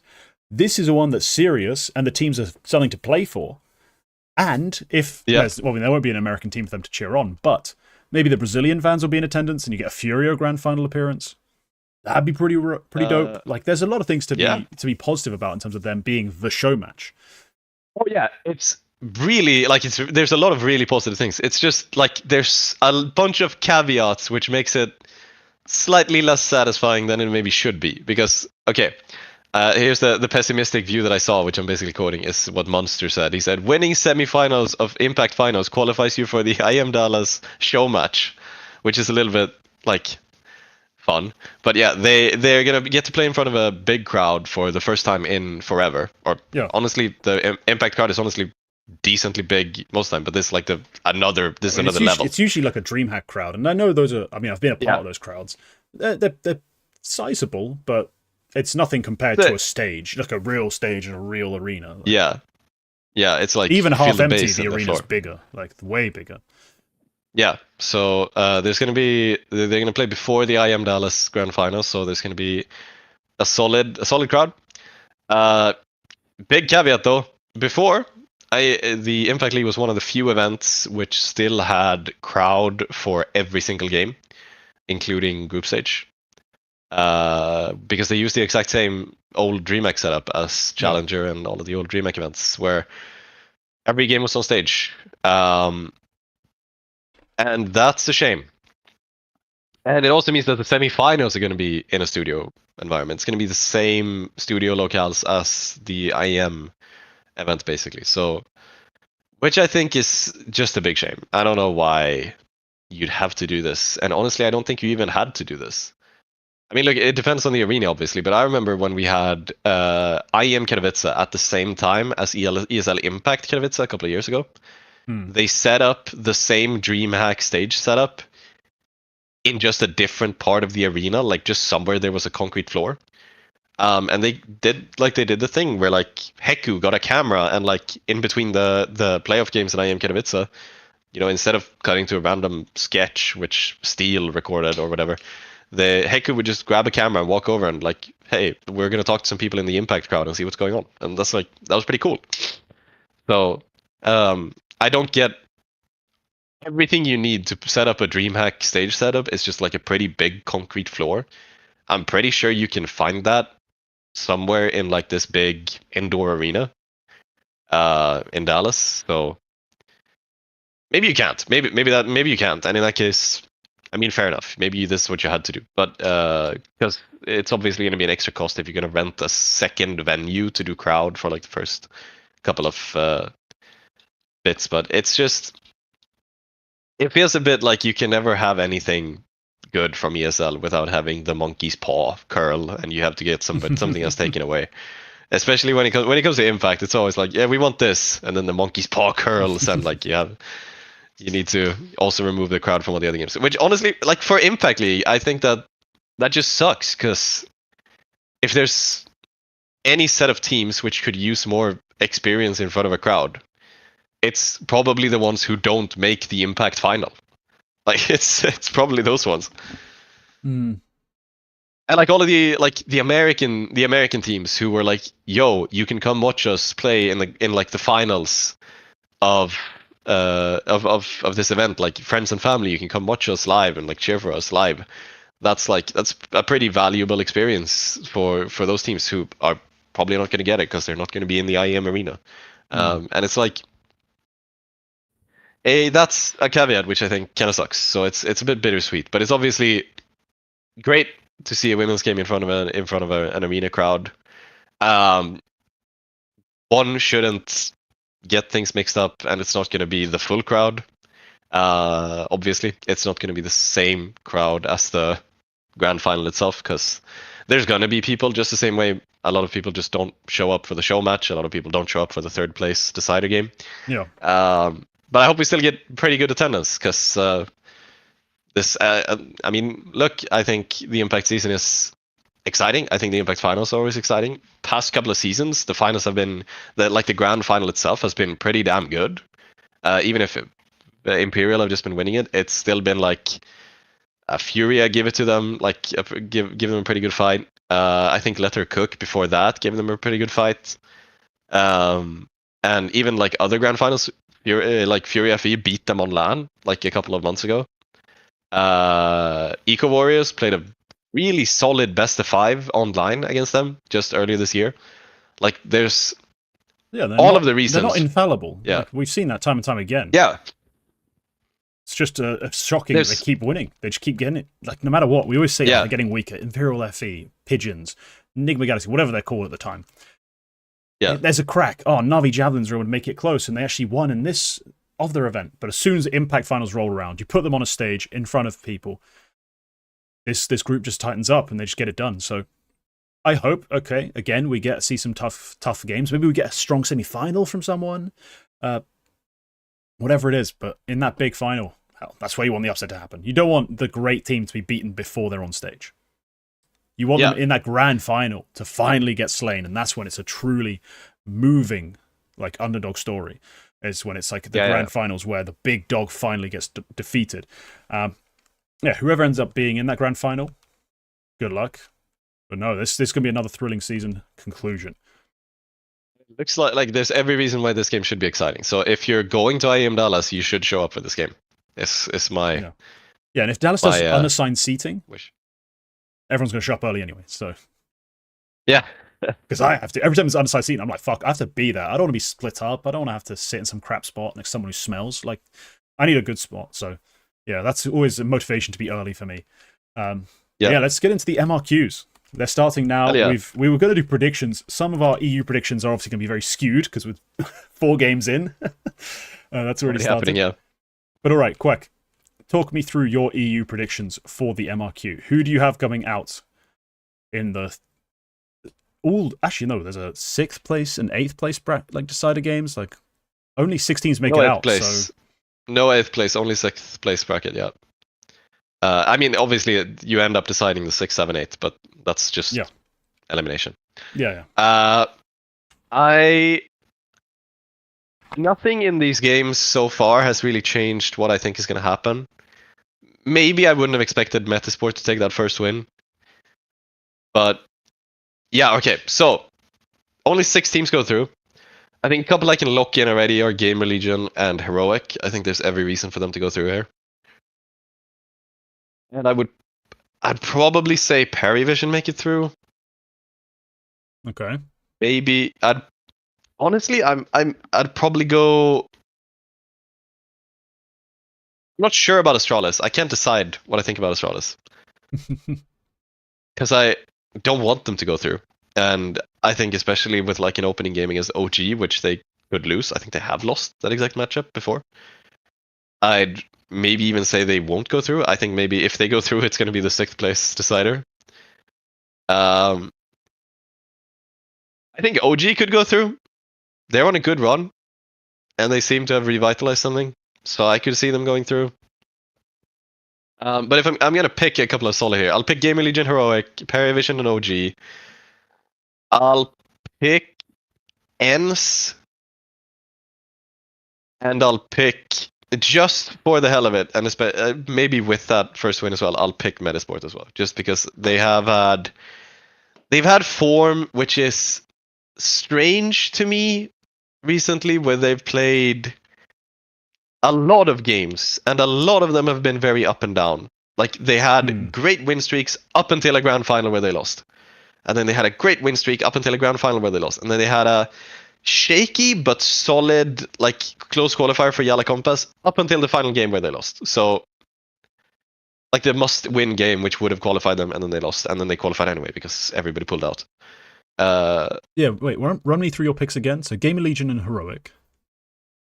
Gamer Legion and Heroic, I think, are locked in. I don't see, especially Heroic now probably had one of the take me toughest through the games. others. Just tell me all the names again. I'm trying to make notes. Yeah, okay. Gamer Legion, Heroic, ENS, OG, Perivision, and Metasport. So the notable omissions, I would say, are Astralis, Nemiga, Bait, Fnatic, depending on what you think about them. Maybe Saw, if you're high on Saw. I think Saw is going to be one of those 2-2 teams which ends up going out in the decider. So I'm going to make a prediction here. Yep. I've narrowed it down to, I think Gamer Legion, Saw, and Heroic will make it through. I think Saw, they got too good a caller. They've been too solid when I've seen them play for me to not believe in them at this event specifically. Yep. Give me Bet They really Boom. should, so yeah. I like Bet Boom still. Give me OG, because, man, I've watched some of their games. Krizen is doing a great job, just as a Fragna GL. And as much as I still have doubts about Nikodos, this is his level. He'll be fine. And then I'm going to take... I was torn between ENS, Parivision, and Fnatic. Those are going to be my final pick. One of those 3. And it's really rough to pick between them, because I really like Parivision, I really like Fnatic, but I've gone with ENS. Yep. Because I think ENS will make it through. Just on the back of their experience in their caller, the young talents that I rate, I think they'll be good. So that's my picks. I don't believe in Metasport, obviously. That's just... I can't. Yeah, I'm going to echo from last week. I got a DM saying somebody liked that I was biased towards Sweden. So we're getting views from this. Like, I'm doing it for the show. No, all right. I'm doing it because I like them. NA MRQ. There's only 3 teams to pick. We've already talked briefly about how it's going to be a very competitive event. I'll lead us off, because I actually think this one's going to be very boring. I think it's just the top 3 seeds go through. I think Cole, Wildcard, and NRG make it through. Yeah, and there's a lot of reason for that to be the case. I'm trying to look through NRG's previous... Ooh. Yeah, I mean, I think it could be a very interesting game. There's some good matchups. I think Blue Jays getting info, as I said earlier in the show, are both solid teams who can give them a run for their money. Peeping on Nouns is peaking at the right time, and that's going to give them something to rely on in terms of firepower that isn't just junior. So I think Nouns also have a chance to be interesting. I know you liked Marsborn. I have not seen anything from them personally to give them that sort of credit, but these are all going to be good matchups. This is all going to be a very tight MRQ. But I have to give it to the top 3 seeds, just in terms of their experience, their talent, just slightly edging everyone else on multiple fronts. And so I just can't pick against them. You know what I have just seen out of Marsborn? It's the fact that they beat NRG like 2 weeks ago on 2 maps in Challenger League, 13-7 and 13-6. Yeah. I'll just for the fuck of it, I'm gonna throw Marsborn in there. Shout out Wolfie. I don't think now like NRG. It's more about who NRG are gonna lose to. I think. NRG they consistently beat Nouns. They've played Nouns a gazillion times and they win every time.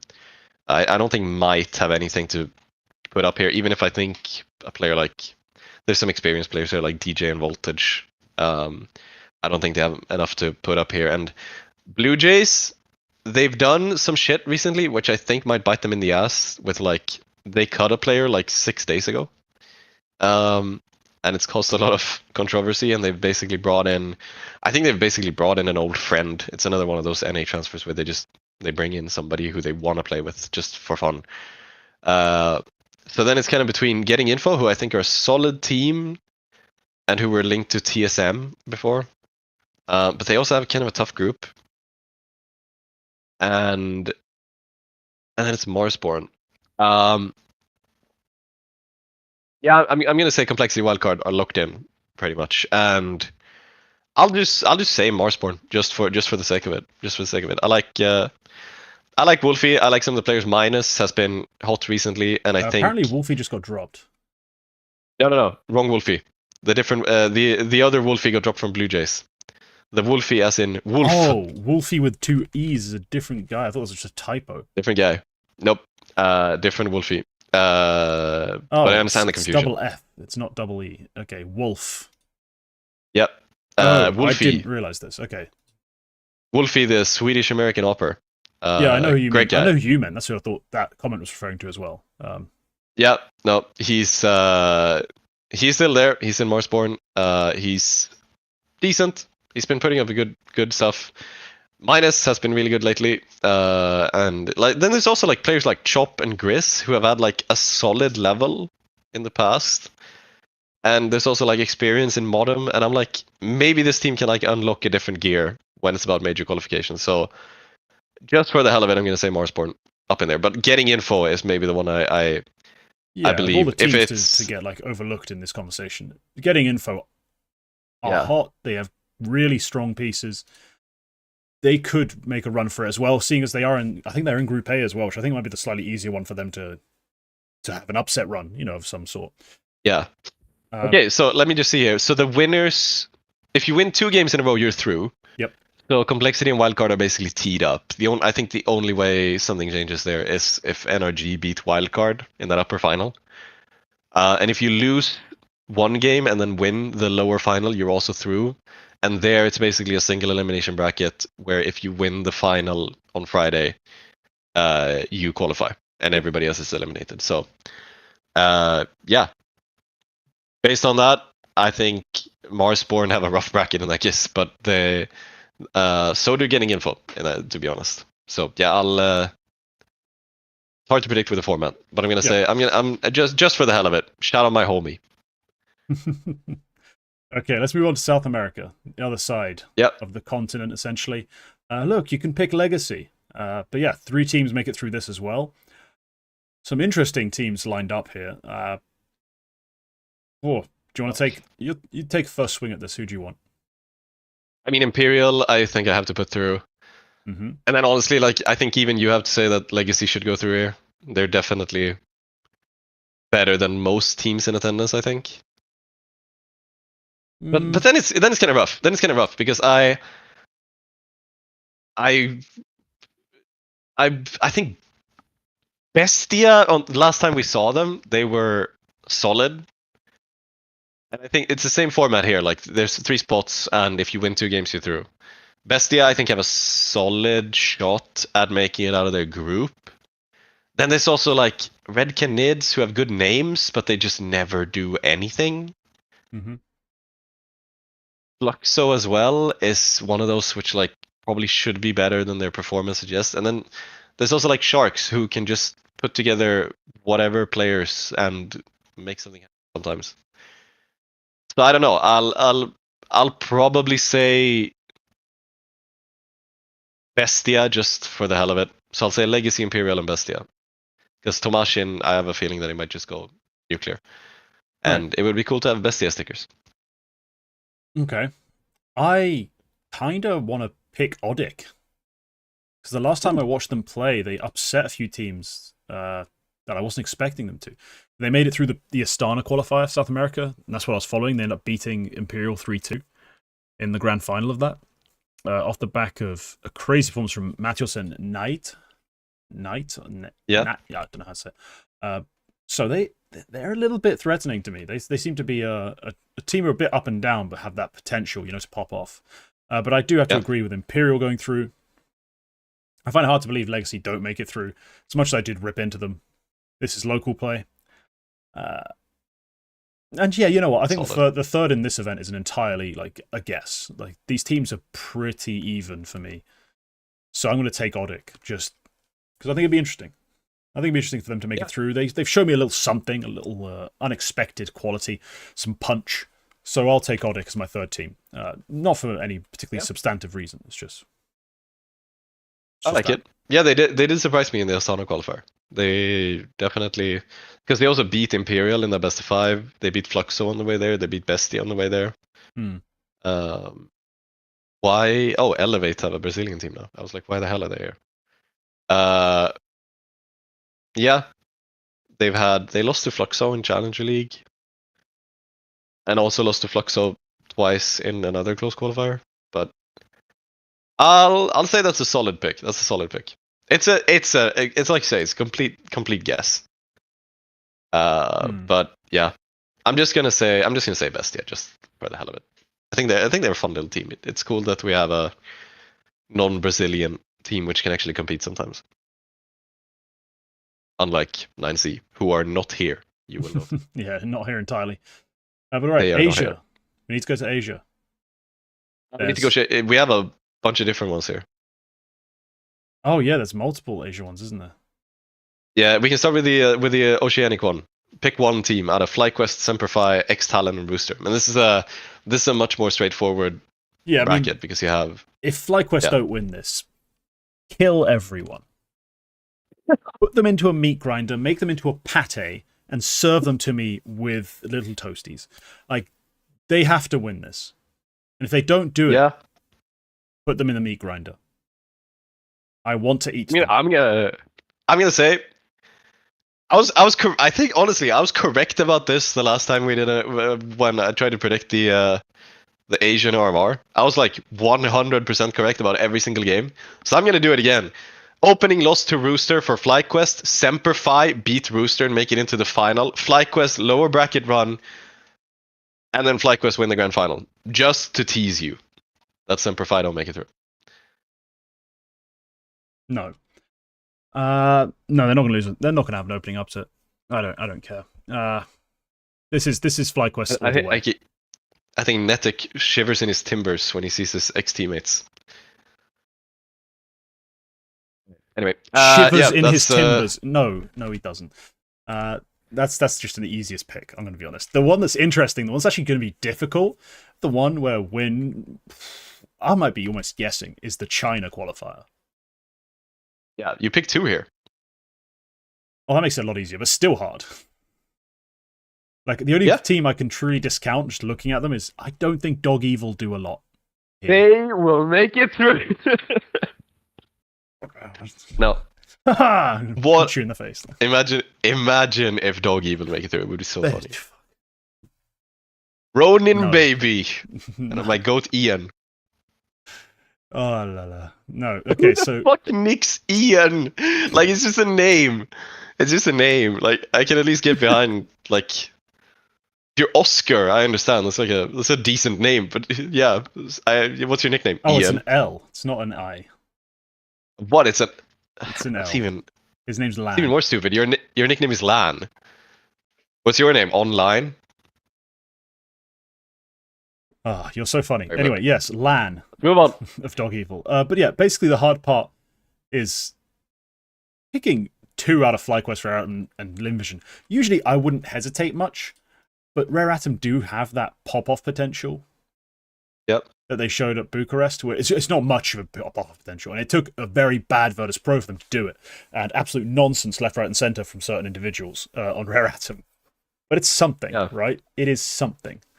So actually, that's absolute nonsense from somebody on Rare Atom. I forget who.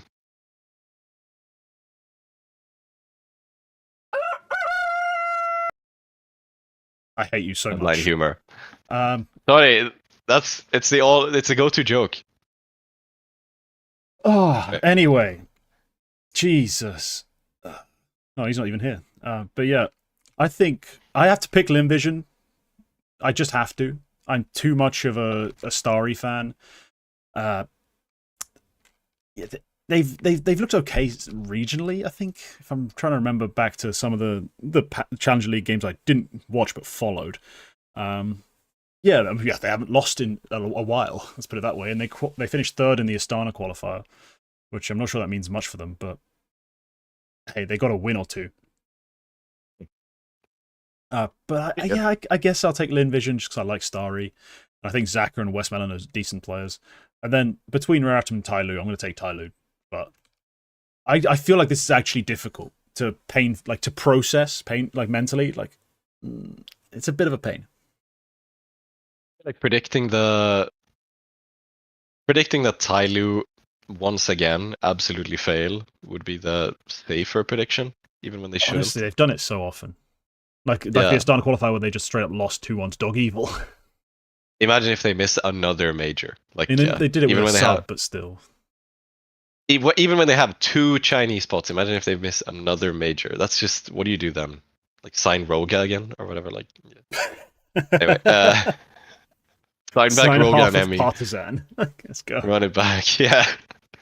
No, I'll take Rare Atom, and I think you're right. I'll pick Limvision here as well. I think Starry and Zacher have sustained a high level, and I think Call Me Sue has put up a solid level for compared to, I can't remember who was there before them. It was a Fufu, and he's definitely outperforming a Fufu. And it's one hell of a bar to reach, isn't it? Yeah, it's one hell of a bar. So they have a solid 5. They have 5 players who I can't really fault any of them. They should go through. Okay. Yep. And now finally, another weird little thing. So we have the Asia Regional, which is basically Mongolia and India, apparently. Well, at least that's who's playing in this one, because God's Reign are, I believe, replacing someone. Yeah, they're replacing Atox. There you go. It's supposed to be Mongolia, yeah. This was everybody, it just as well. I'm not gonna say just as well, but it could have been Gigi How. It could have been. Do we have any other regional teams who are not from Mongolia or China? No. I'm sure there are. I just can't think of the names. Yeah, no.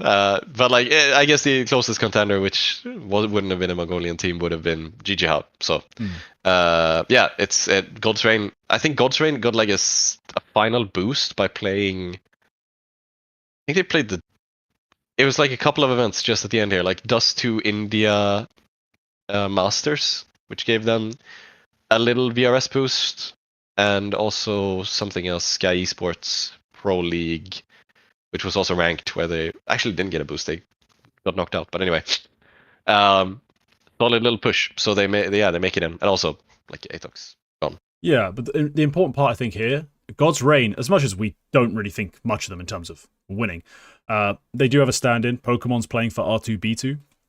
The return of Pokemon is glorious and long awaited. Do you know why R2B2 isn't playing? No, I don't actually. He has a VAC banned account. He was found to have bought an account, a second hand, which had a VAC ban.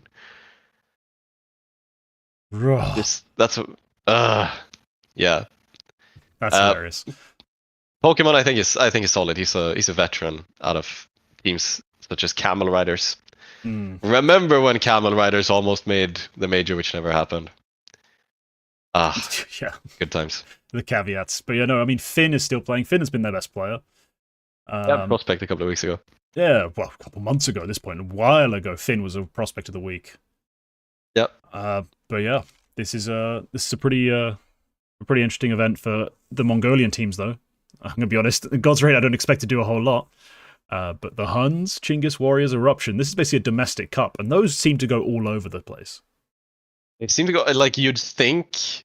If you're tier 1 brained, you would think the Huns have this on lock, considering the events they've played recently. But when you actually look at these matchups, it's like significantly closer.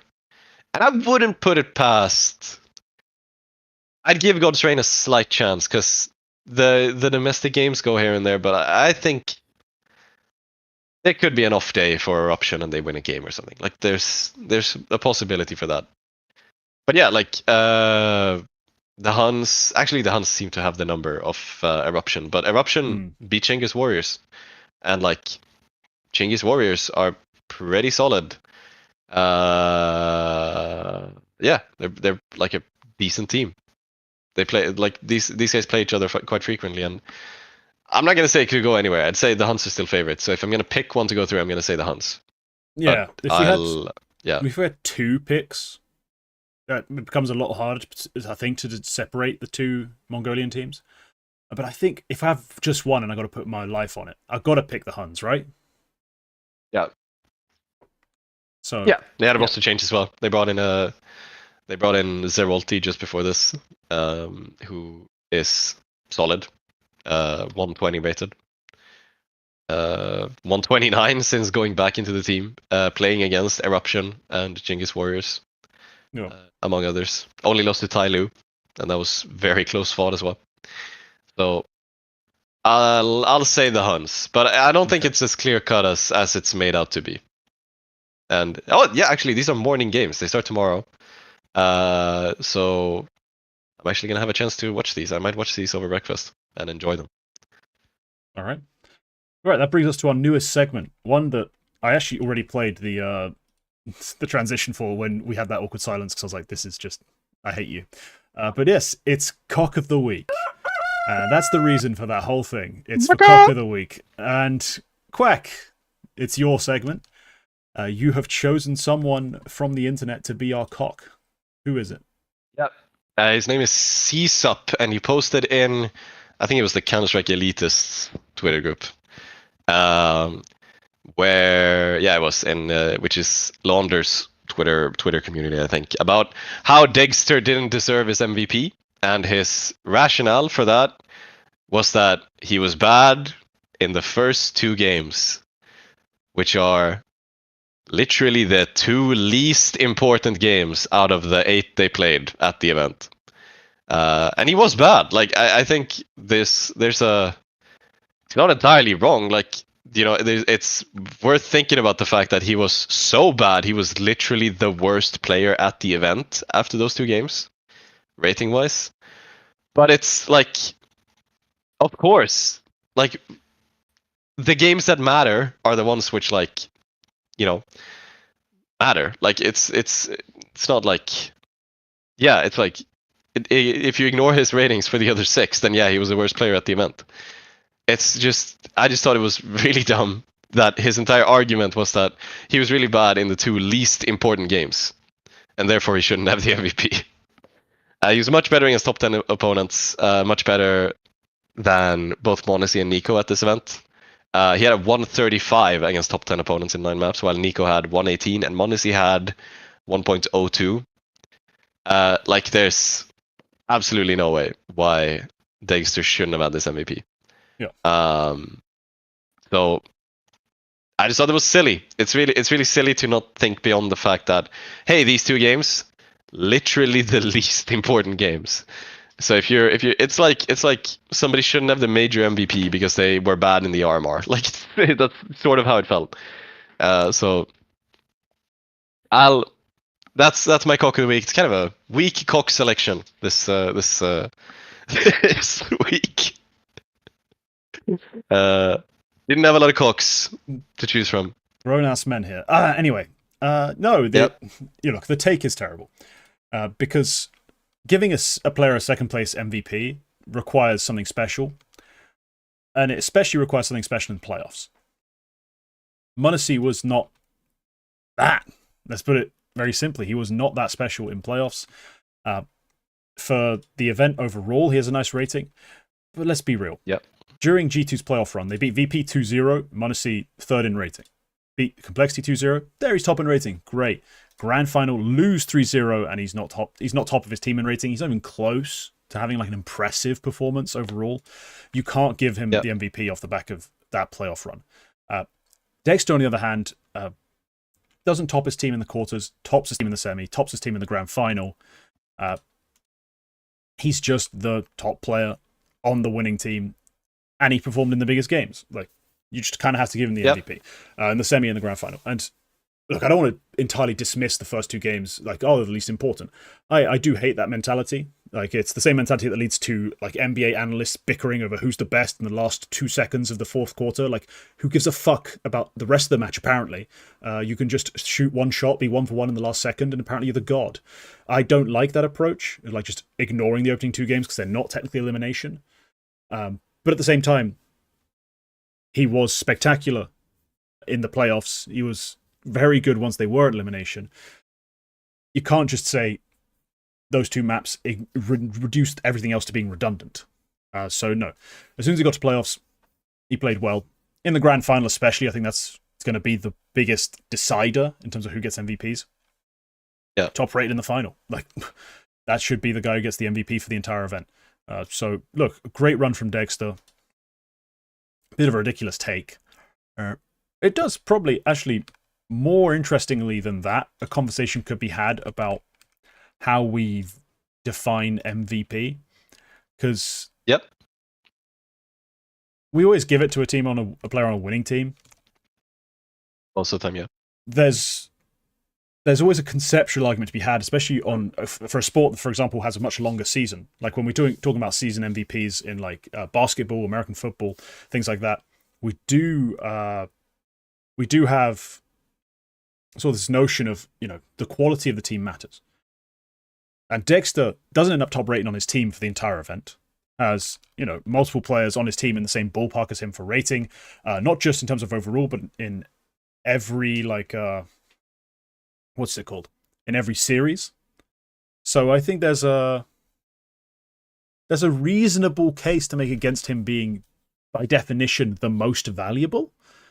But the idea that m0NESY should win it seems a bit absurd, just when presented like that, just point blank.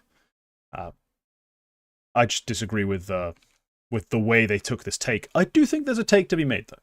I think there's an interesting take to be made. There's a thought about comparing him to Nico, because Nico did outperforming on overall rating, but it's just kind of like, yeah, he wasn't there. He was good in the semifinal and in the final. He wasn't even all that close to Dexter for the semifinal and the grand final. Like, he's up there, but it's not like we're splitting hairs between who was the better player, and it was Dexter. So I'd say it's closer if you're making a comparison to Nico, but then you also have to do the same argument because Nico wasn't particularly hot in the first 2 games either. Like he as you would be in a game where you lose 26-3. So yeah, it's just a bad take. It's just a bad take. Like, gotta be Dexter. It's a bad take, and especially like even the counter argument I presented that would be more compelling only works if you're on a longer season and you don't have like playoffs included. You know what I mean? It's a different conversation at that point. So no, it's just a poor take. And yeah, cock of the week may be harsh, but we said it's a weak cock. So the weak cock. We didn't have a lot to pick from this week. We'll be back to full mast soon, I'm sure. But yes, as we do every week, it's the eternal shuffle because it never ends. All right, Quack, give me moves. Yeah. What's going on? What about them? It's been made official. Falcons has bought m0NESY from G2. This is official. Everybody at G2 has said that yes, we have sold him. And m0NESY said that this was his last event for G2. Yeah. surprising that it's happening pre-Melbourne. I think not everyone thought that was happening in that order. Like it was a bit unclear. Maybe. We knew it was pre-major, but exactly when was the real question. No, this is wild. This is Falcons. This would have been like the easiest A, but now you're like, oh, we just want an event with Dexter MVP. Is it still? Yes, it is. As I put it earlier, you're expecting too much if you expect Dexter to just be that guy forever. So it's an upgrade. It just is an upgrade. Yep. Signing an absolute monstrous player. I would make some joke about the economics of it, like could we downgrade it? And that's just not a factor when you're talking about Falcons. So there you go. You get an A grade just because you signed Munacy. Congratulations, you have all the money. Yep. G2's CEO, his name is Alman Dechelot, apparently. He made some comments on it. It was actually pretty interesting. He said they wanted to maximize their chance of rebuilding the team for the future instead of hoping for a last-minute turn of events. And honestly, I'd say that makes sense. It's just, that's very predictable. That's basically what I said. It was like when they decided not to sell him to Falcons, literally what I said was, oh, now they have to win Austin. But it seems they've turned back on that and they want to sell him mid-season instead. And then he said it was obvious that he was becoming a bit disconnected from the rest of the team due to this situation. And it's difficult to have meaningful conversations with potential talents without the clarity around his future. Which also makes sense. So I think, honestly, even for G2, it's not as bad a move as it might seem. If you couldn't keep him, if you were going to lose him either way, if it's literally just you're throwing away your season by playing with him, it's not bad. I just think maybe this just as well could have happened over the winter. So solid move. They're expected to have, we'll talk about that later, but yeah, was there a grade for this? You must have graded this in the past weeks as well. I did. Right. Next move. Dexter, question mark, which was just added in. Dexter's out of Falcons, or bench, or I'm assuming he's going to be benched. There's a conversation to have about potential landing spots. Now, the first thing that has to be addressed is that he is at Falcons. How much it's going to take to get him out of there is probably going to be a sticking point. Yep. It might be a case where he has to wait till free agency to get out. I'm not sure what's up with his contract. I don't follow that kind of thing too closely. But there's probably a few teams who could consider signing him. He showed us that he still has that sort of MVP quality hidden in the tank somewhere. That level that impressed us back when he was on Spirit, basically. And at times during OG as well. Like he had these sorts of events, these sorts of matches where he was a very high flare, high impact AWPer. Yep. I think your point earlier of G2 is a reasonable take to bring up, but I think there's too many things that are like potentially problems for him in terms of going forward as to who he can actually sign with. Like, 'cause he's still Russian, meaning you got the extra visa details. Yeah, still has that's been an issue for him in the past as well. Yeah, personality tends to be very bombastic, very big. That leads to some problems in certain teams. And as well, this year, 90% of his form has been terrible. We've just witnessed the last 10%, which was a nice uptick. You're like, oh, is this still Dexter? And that's inspired you to make that comment of like, oh, he could be a G2, but like, I don't think we have certainty in terms of what his level is actually like. He can replicate this sort of Bucharest form with any consistency. I'm very doubtful that he's just a slam dunk upgrade for most teams, and so I'll be curious to see where he ends up.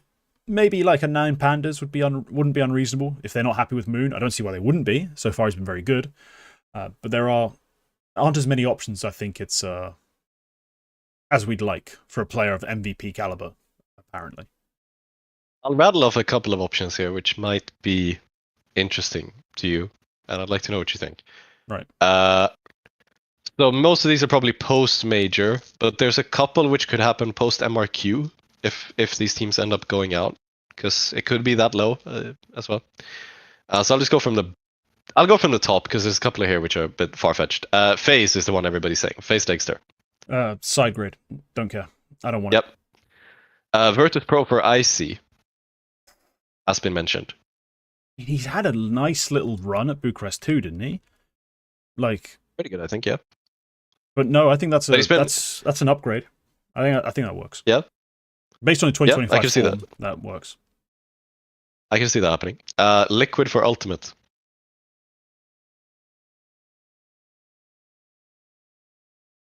They haven't shied away from signing Russian players before. They had Butsy for a while. Yeah.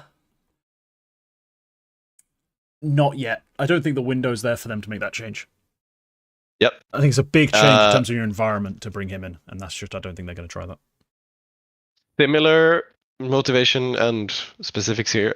Gamer Legion for Slend. If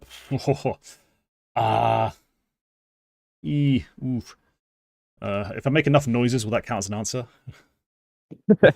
Boy, shucks. I guess you could argue for it being an upgrade given on Slend's. Again, Slend's 2025 has not been very strong.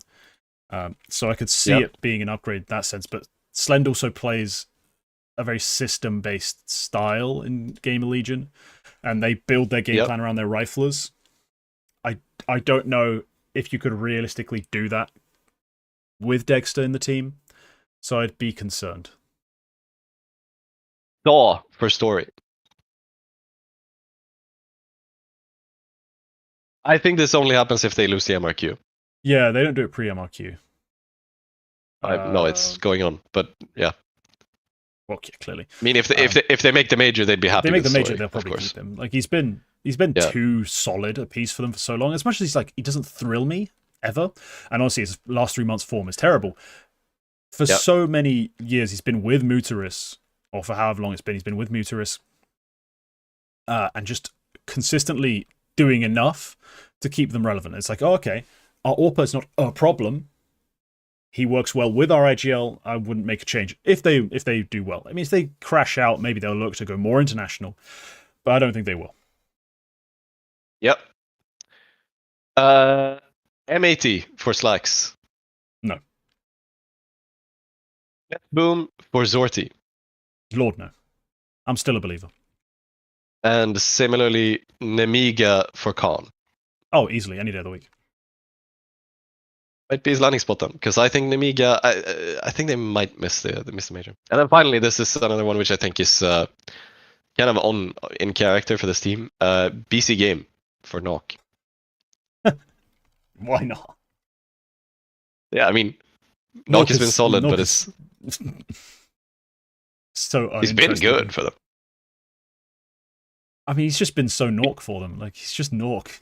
Just the most, like, a Nork is peaking, man. He's got a 1.14 rating and sub 0.5 deaths per round. Like, that's just so Nork. That's so Knock. And it would, honestly, like, Dexter and Knock are the two players who have been knocked the most throughout their careers. Yeah, but also, like, yeah, I mean, it would kind of be full circle. Yeah. But also, Nork is just, he's such a different player. Like, it's such a wild change for BC Game to make. I don't think they should. We'll see how this MRQ goes. I mean, they're currently beating Fnatic on Ancient, which is rough. Fair for Fnatic, but they beat Fnatic in a CCT final just a couple of weeks ago as well. BC Game have a solid little run of form right now, actually. Yeah, maybe they're better than I give them credit for. Yeah. But I'm amused by the idea of just like completely invert the player you have. Go from Nork to Dexter. It's really funny how full circle it is that Dexter is getting replaced because a better player is now available. Because he did it to I Disbalance on Spirit. Because I Disbalance was solid, but they cut him to get Dexter because Dexter was going to be better. And then now Monacy, like Dexter has just been solid just recently, and he's getting cut for Monacy. So yeah, it doesn't matter what Dexter would have done in the past couple of weeks; it would still have been Monacy. Yeah, I think that's it. I don't have any other landing spot for him. I think 9 Pandas, as you said, but it feels way too logical a move for 9 Pandas to make because they've had. Plus, they played with Moon. They played 5 maps with them, and he's putting up a 1.34 rating. Like, so far, it's not the time to be discussing another AWP change for 9 Pandas. You know. There was a question in the chat from Zexton if Dexter will miss the major even if an org just signed him, let's say today. Yes and no. There's the deadline for roster lock, which for what Valve calls a core roster, which is 5 players, was April 11th, so that would have been Friday, I think. But after that, you can still make changes up until sometime in May, as long as you're only changing your substitute or your coach, which means you could get him into the major, but he wouldn't get a sticker, which is the same sort of thing which happened with Perfecto last year on Cloud9 in Shanghai, and Lukauzi with MIBR and stuff. So I think out of the ones we mentioned here, I think VP would be the most likely team to make that kind of move, and they could make it happen, and Dexter would be in the major. It could also happen for any... I don't know if you could do it after going through the MRQ, though. So the more likely landing spots, like maybe Namiga, if Namiga go through, but then they change Dexter for Khan, I don't know if that would happen. So I don't know. But VP is definitely one which... probably the only team where that could happen. So that's possible, but yeah. Okay. All right, well... Yeah, that's the Dexter speculation. That's the Dexter speculation. I added it in just because I knew we'd have to do it. Yep. Next up, Furia have cut Cello, and they have signed Molodoy. Prospects Molodoy coming soon, by the way. Tomorrow, I hope. Fuck me, this is weird. He's talented. He's crazy talented. Look, mechanically, he can hit every shot, and he's like really strong on a pistol, more than solid on a rifle.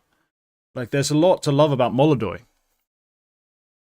His team play isn't really one of them.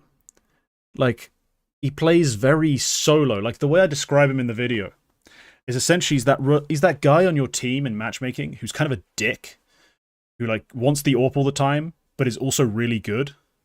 So he gets like opening picks, disappears most of the round, then wins the clutch. Like, you know what I mean? Like he's in the mid round where I'm supposed to be seeing my AWP playing off the pack or trying to like set up dynamic like fights or take different lines. It's very much early round, late round. Like he just doesn't seem that connected. And like on CT sides, they'll just leave him on half the fucking map and just be like, all right, hold it. Like he's the ancient A anchor who plays out of donut, but holds mid and A, like with the AWP a lot of the time, and that's just so weird. Yeah, and he's got like such like you just see it in the numbers as well. If you go look it up, it's what first alerted to me that I was seeing something a bit off, because I was like, I'm used to seeing an AWP take picks, be good in the post plant, but I hadn't realized on T side especially how little connection he has with the pack and how much he's just isolated in terms of the fights he takes. And so that's my concern. If he's in this team already, everyone's second languaging it. Yep. He's already got some, I think, some like tier 2 type like AWPer issues as an individual style. And I think this could go horribly, but there's ways for it to work. And the way it works is basically give him the AWP every time he wants it. He says, I play XYZ position. And then everyone just fucks off and leaves him alone. Like, that might legit work because he's very, very skilled. But he's just already in his home language, doesn't seem to have the greatest feel for rotations, greatest feel for mid-round play. I'm very concerned about the timing of this. So, Tristan just put this in the chat, and I had to look it up. Molodoy is Russian and Kazakh and a bunch of other Slavic languages for young or junior, which is an amazing full circle moment, because you all remember Furia Junior, the last time these 4 Brazilians decided second language it. Yep. The comparison I remember from that time when the last time Furia had a good AWPer, Henny, actually still is. It is still the last time Furia had a good AWPer, which was when they had Henny. The comparison I remember when Junior joined there was somebody who did a demo review compared them, and they basically showed like the same nuke round. It was the same nuke T default with an AWP, and they compared the 2 rounds. And I remember this vividly, like where all of the Furia riflers, they'd spread out, they'd be really aggressive, they'd do their playstyle. Henny would just like sit and just hold the door angle, just hold for the main player. Like half the round, just with the AWP, just hold it. And eventually he gets a pick. and the rest of his team can accelerate. Where then they play the exact same round with Junior a couple of months later, and Junior doesn't do that. He pushes in very hard and like he tries to get more aggressive peaks, and instead he dies for it, and the entire round crumbles around him. So obviously, this is just an example, but the argument that was made here was that it kind of epitomizes what the difference was between the two operas. And I don't know if Molodoy is the same like that. Like, is he more the kind of guy who would go, like you said, he plays solo, but like, does he play? Is he like trying to be playmaker, or like on the what is he T doing? side? He's going to start on a line, and he's not going to be that assertive. Like he's going to set up for picks on like a fairly like combative line. His opening kill attempt rate is like 17% on T side, which is fairly high. But he is more likely to be alive late round than die stupidly early. Like that you can give him credit for. Just my problem is that, you know, when I watch top AWPers, they're not just sat on that line and then kind of AFK and then all of a sudden awake again. You know, they're working off flashbangs to get into deeper lines. They're playing off the shoulder of a rifler to try and trade. That aspect seems to be missing a bit. But look, if Furia, literally, that's what I'm saying, if Furia literally leave him alone in places, don't expect him to be playing a different style. Just expect him to hit the shots they set him up for and then do whatever the hell he wants in the late round to close rounds out. He can be effective. He's mechanically incredibly sharp.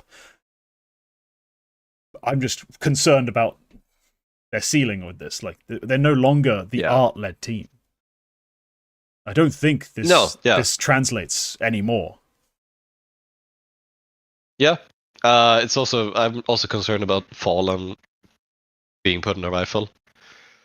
Oof. Because, I mean, look, I'm not sure he's a bad rifler. I haven't checked the numbers, but he's definitely not going to be. It just feels like a really weird move, and it feels like there might be another move happening post major. And I'm assuming that would be another non-Brazilian move in that case. Maybe Skulls is out, or maybe Fallen is going to be out. Whoever. It's actually a funny note to this earlier. Like literally earlier in the 2 days before this move got announced, the CEO of Furia, Akari, apparently there's some sort of group chat that the org has with a small group of fans to like speak directly to the fans or something like that. And he put a voice message in there where he basically said, "Yeah, we're looking at changes, but there's nothing we can do before the major. Everything is post major." So, because basically the idea was that I think what he said was all the good players are already locked up, like already qualified for the major, so we can't pick them up. Which was what he said. And then 2 days later, they benched Cello and signed Molodoy. Which is weird communication. It's weird. It's a weird thing to do. But that also makes me wonder, like, okay, so I'm assuming there's going to be more stuff happening post-major, even especially as he said that. I think that's still true. And I'm assuming that maybe they're trying to pivot away from being all Brazilian to being more of a mixed team. So, I don't know. Did you give it a grade? No. I can give it... I'm going to give him a D for doing this before I released the video. No, I shouldn't edit faster. You should have waited. Yep. Screw you. Good rating. I might give it like a C+, where the plus is they have nothing to lose. They have literally nothing to lose by doing this. Also, I checked the numbers. Fallen's not a good rifler. Right, yeah. This year so far, he's not a good rifler. That's something Tony, why not, for the uninitiated in the chat, he pointed out on Twitter. A lot of rifling IGLs, opping IGLs, are stopping that right now, either by moving off the IGL or moving off the op. So James stopped calling. It's Kickered. I mean, yeah, we can debate that, but officially Kickered is the main caller. Cadian got off the op. Fallen is now getting off the op. Like in the top teams, it's basically only Maka left, who's op IGLing. Just interesting because we had a bunch of those in the past. Yep. Monty have reinforced their roster with the additions of Haji and Afro. G. Hello, Haji. H. G. H.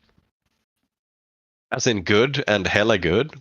As in gog shit and hella gog shit. Like, this is literally, we have no choice. Who's available? Give me someone. I hate this. Next. Yep. All right. Fair. All right. Rumor: Falcons to cut Tessus and add Kyusuke after the major. Oof. It's kind of nuts. It's kind of nuts. It's probably just an A+ because I think he's that good a player. Like I've seen him play. He's nuts. I just don't know what they're gonna do with another young player because Tell him shoot head. Zonic. I mean, yeah, he has the benefit here because he's not going to be not even the second star of this team. He's supposed to be the third best player on the team. Yeah.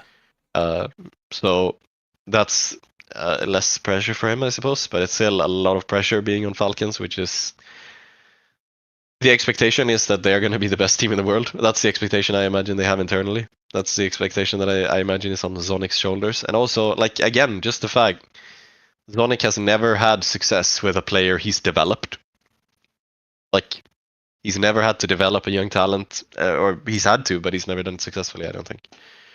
He hasn't had a lot of attempts. Like, most of the teams are, like, either picking up established players just as they're peaking, which is good, or picking up players who are already good. So, like they hasn't had a lot of attempts, but yeah, it's... I don't know. I just hope it's not Boros again. Oh, worst case scenario, they're still a top 4 at prestige event level team. Yeah, once. Except Boros was on a team with shitters. Like, that's the difference. Like, yeah. And Boris's problems were not Zonic didn't develop him. He already showed up sharp as shit and hit the shots. He just also was a dickhead, and that made everything go wrong. Like, let's be clear. What if? Yeah, right. Yeah. Kyosuke can be a dickhead all he wants. If he plays like this, they're going to be unstoppable because they'll also have Nico and Monesi. Like, he doesn't have to be like superb for them to win matches. He needs to be present for them to win everything. You know, he's just dropped a 225 to win a map 13-2. Who? Doc. Yeah, against Fnatic. Revenge game. Nice. Yep. Solid. Anyway, yeah. Makes sense. Actually, Tessus. Solid player. I hate this move because Tessus has been really good. Yeah, this year he's been one of the few bright spots on Falcons at times, yeah. Where do you put him? Because there's a lot of places I could see him going at this point. Where do I want him to go is the real question. Actually, okay, let me rattle up a couple of options here. Phase for Rain, post-major. Do it. I'm down. Okay, I'll get a couple of more. Astralis. No, sorry, that would have to be for Stair. And I don't think that's the sign the contract. Doesn't have to be at all. But yeah, they wouldn't cut Yabi or Stown for him, is the problem. I don't think Tessus is signing that contract either. Also, maybe so not. I rescind my offer. I don't think Game Religion. Maybe Heroic. I hate to mention it because it would probably have to be for Youngster.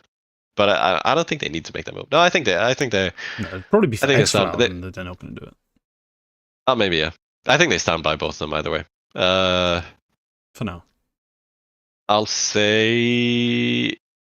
I'm trying to look through because there's one more I have in my mind, but I kind of want to do it last. No, yeah, I can't find anything else obvious. NIP. What, for you jerks? Probably would have to be, yeah. Shush and Tessus back. I mean, I like the idea of reuniting Shush and Tessus. Yep. I feel like it'd be harsh to cut you jerks, but no, never mind. It's not that harsh actually. He's been playing tier 2 and unimpressive. Yeah, no. I think you could cut Arizdosh as well. I mean, Arizdosh doesn't play the right roles for this change to make sense. So it's a you jerks cut or nothing, and I think that makes sense. I would do it. Tessus is better than you jerks, so I would do it. But I think honestly, I was very quick to just give him the FaZe job. How could I not though? Given FaZe's mediocrity, Rain's struggle to play with a liege, it feels like a change just could make sense. Like, just change it up. But for now, again, we have the same problem when we were talking about Dexter. You have to get him out of Falcons. Right? And also, this is a post-major change, so we'll have to see how all those results play out before we really have that conversation in earnest. Because we're throwing stuff out right now, just on a scene that's about to get monumentally shifted by the results of the major. The major results always change the landscape, so we'll have to see. Yep. All right. G2 are loaning Hades for the major, for their op spot, according to a rumor, which is supposed to be real. Yeah, but that's B. That's fair. Honestly. Hades is also not a stupid guy. Like, he's IGL'd, he's played at a top level. Like, he's got a brain. I like him in this team. They need another brain. To, not just to move themselves around, as Munacy does, but, maybe help the team out a bit. I think it's a solid enough loan move. You've not got a lot of options, and getting a guy who's actually been on decent form this year, has been fairly consistent over the last couple years in terms of his level of play. Sure, he's not been in tier 1 very much, but that's fine. That's the risk you have to take on AWPers. There's not that many available in the world. The thing is, he has been in tier 1 quite a while. If you count the 9 stint, this is his 4th time playing in tier 1 play, because he was on ENS twice. Yeah, but in terms of them being a tier 1 team, they played Sky Sports Masters, qualifiers. I mean, they made it Kato once on that fluke run. Like, they weren't tier 1 the entire time. That's my point. Like, they're not actually tier 1 teams. Like, 9 had glimpses at tier 1 play.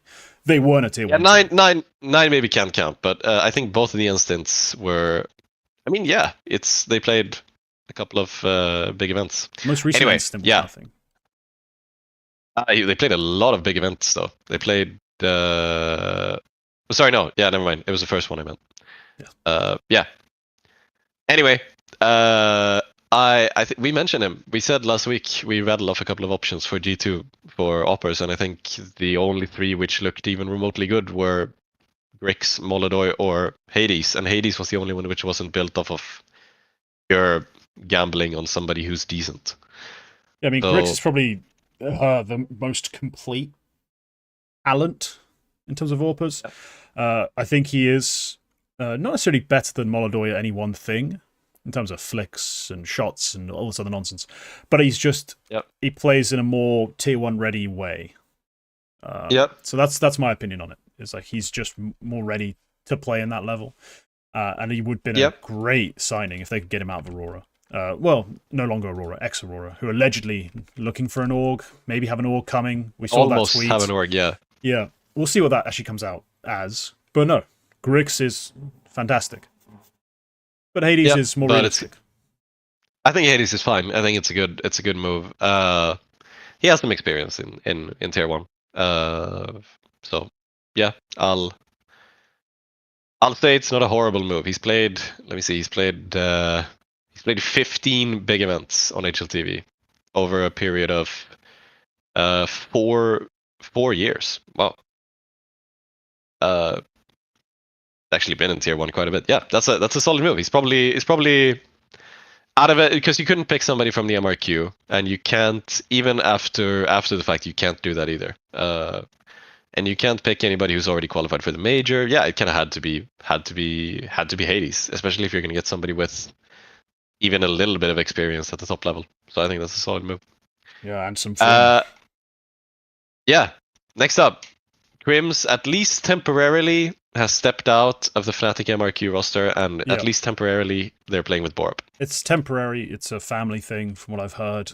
I think what they said was like it was something personal, which has caused him to step out. Yeah. Then the rumor was that Borup has a stand-in stint, but the rumor was also that his staying on the team is dependent on his performance at the MRQ or something. So maybe this is like a benching. Like, Crims might be out perma. Or it might be more importantly like a longer step down. Like, just in terms of him being, having a personal issue, it might just be a longer thing than we're used to. Like, it's not like a wedding or a funeral. It's like a longer, more extended break. So, yeah, perhaps that is the way they're going to do it. Borup, you're the stand-in. And if you're shit, we'll find a different stand-in. So far, so terrible. Yes. Yeah. What do you rate it? Where do you put Borup? I'm not very excited about this. Yeah, I'll give it a C. Like, I just realized we talked about this last week, but it's been made official. Yeah.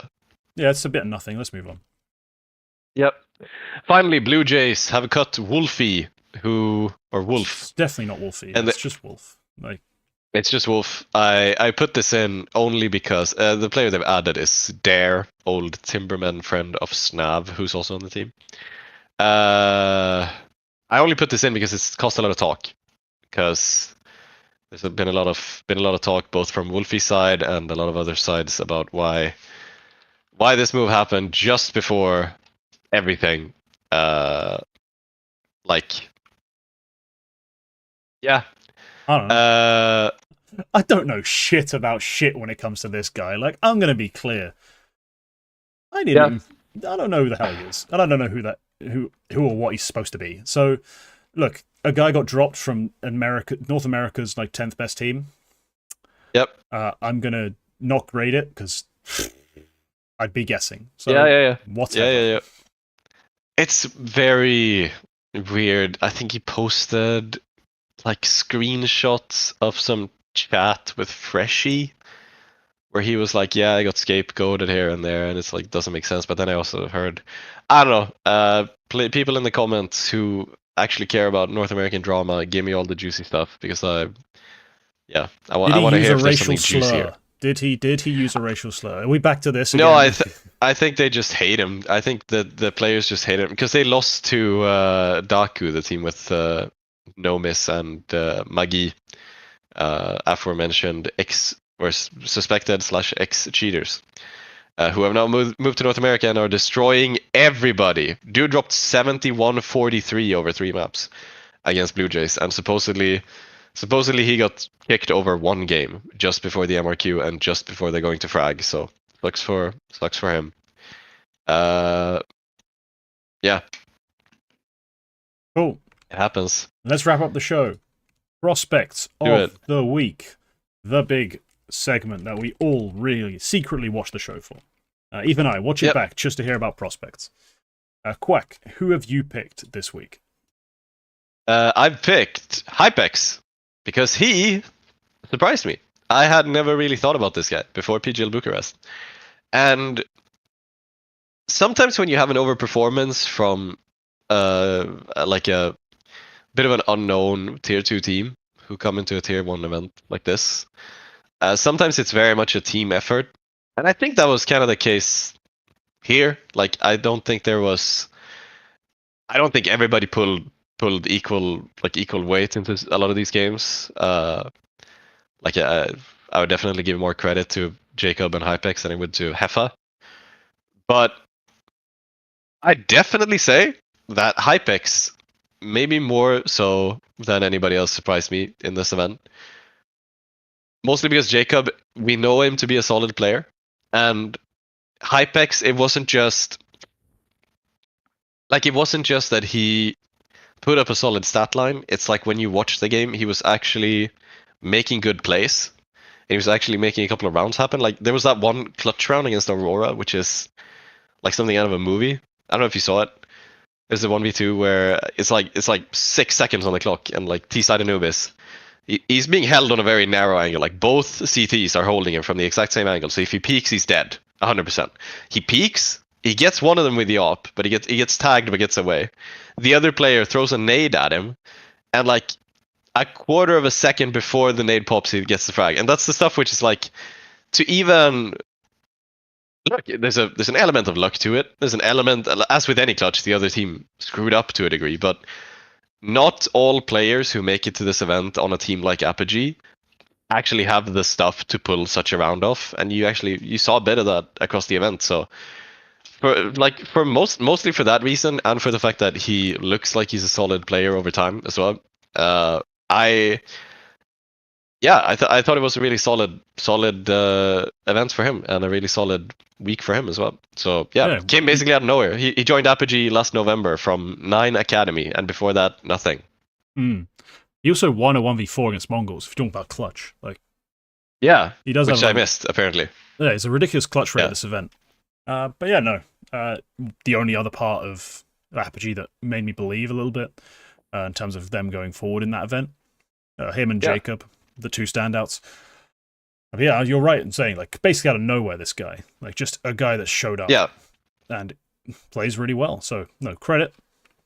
Strong performance. Something in I have Bucharest. to. There's something I have to say about Apogee as well, which I haven't seen mentioned anywhere else, and I just want to put it on the show. Their coach is Bogdan. And Bogdan, this is not the first time Bogdan has put together a pretty solid team out of less than good players. Because he used to be on Finest, he used to be on Honoris. Like, I don't think it's a coincidence that Apogee make this event and put in a solid performance when Bogdan is the guy at the helm. So, because more and more I feel like this guy shows up whenever there's like a random Polish overperformance. This guy's sort of in there. So, just quick bit of credit to Bogdan because he seems to have good stuff in the coaching department. Okay, I don't think enough. it's the same Bogdan who made Bogdan's Law. I don't think it's the same guy. No, Bogdan's a very common name. Yeah. But all right. Yeah, my guy. My prospect of the week. Looking for a reason to pick him because he'd been playing solidly on NIP, or Young Ninjas rather, but just didn't have the numbers to justify a prospect of the week pick. This week he does. Phoenix. Shut your dumb ass up. It's Maha. The guy is a little bit cracked. He's a little bit cracked. He was a prospect demo I watched a long time ago. Last year, maybe towards the end of last year or early this year. Did a prospect demo on him. Looks very sharp, very like quick aim, solid.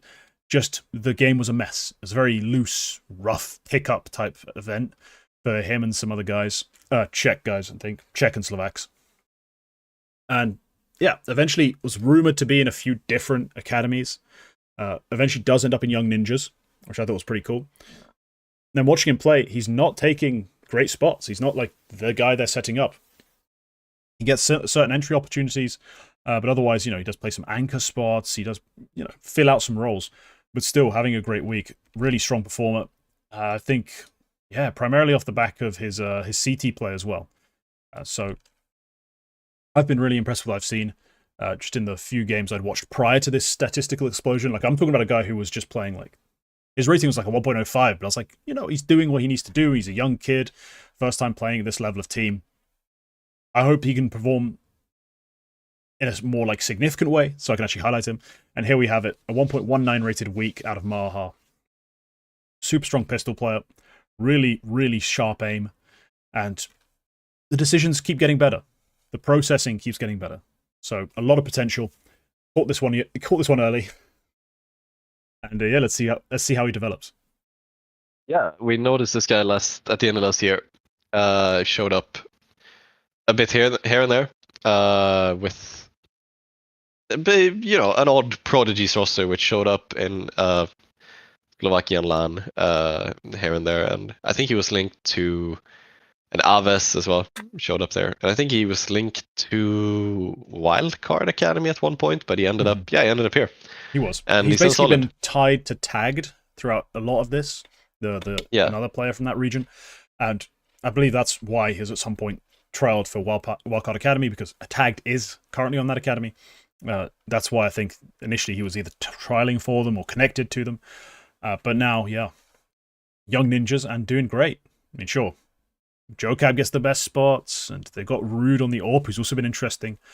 But I've loved to see this. Maha playing well. Yeah, really solid. And a great pick. But okay, that's the show. If you joined us live, thank you very much for joining. If you're watching this in post, you made it this far, you're my hero, because it's a long-ass episode. But all right. Long-ass episode. Yeah, like if you enjoyed, leave a comment telling us your thoughts on any of our predictions, retakes, anything. We appreciate the feedback, and we do enjoy the interaction. Sub if you want to see more content. Become a member if you want extra content on top of that. And that's all for this one. We'll see you next week.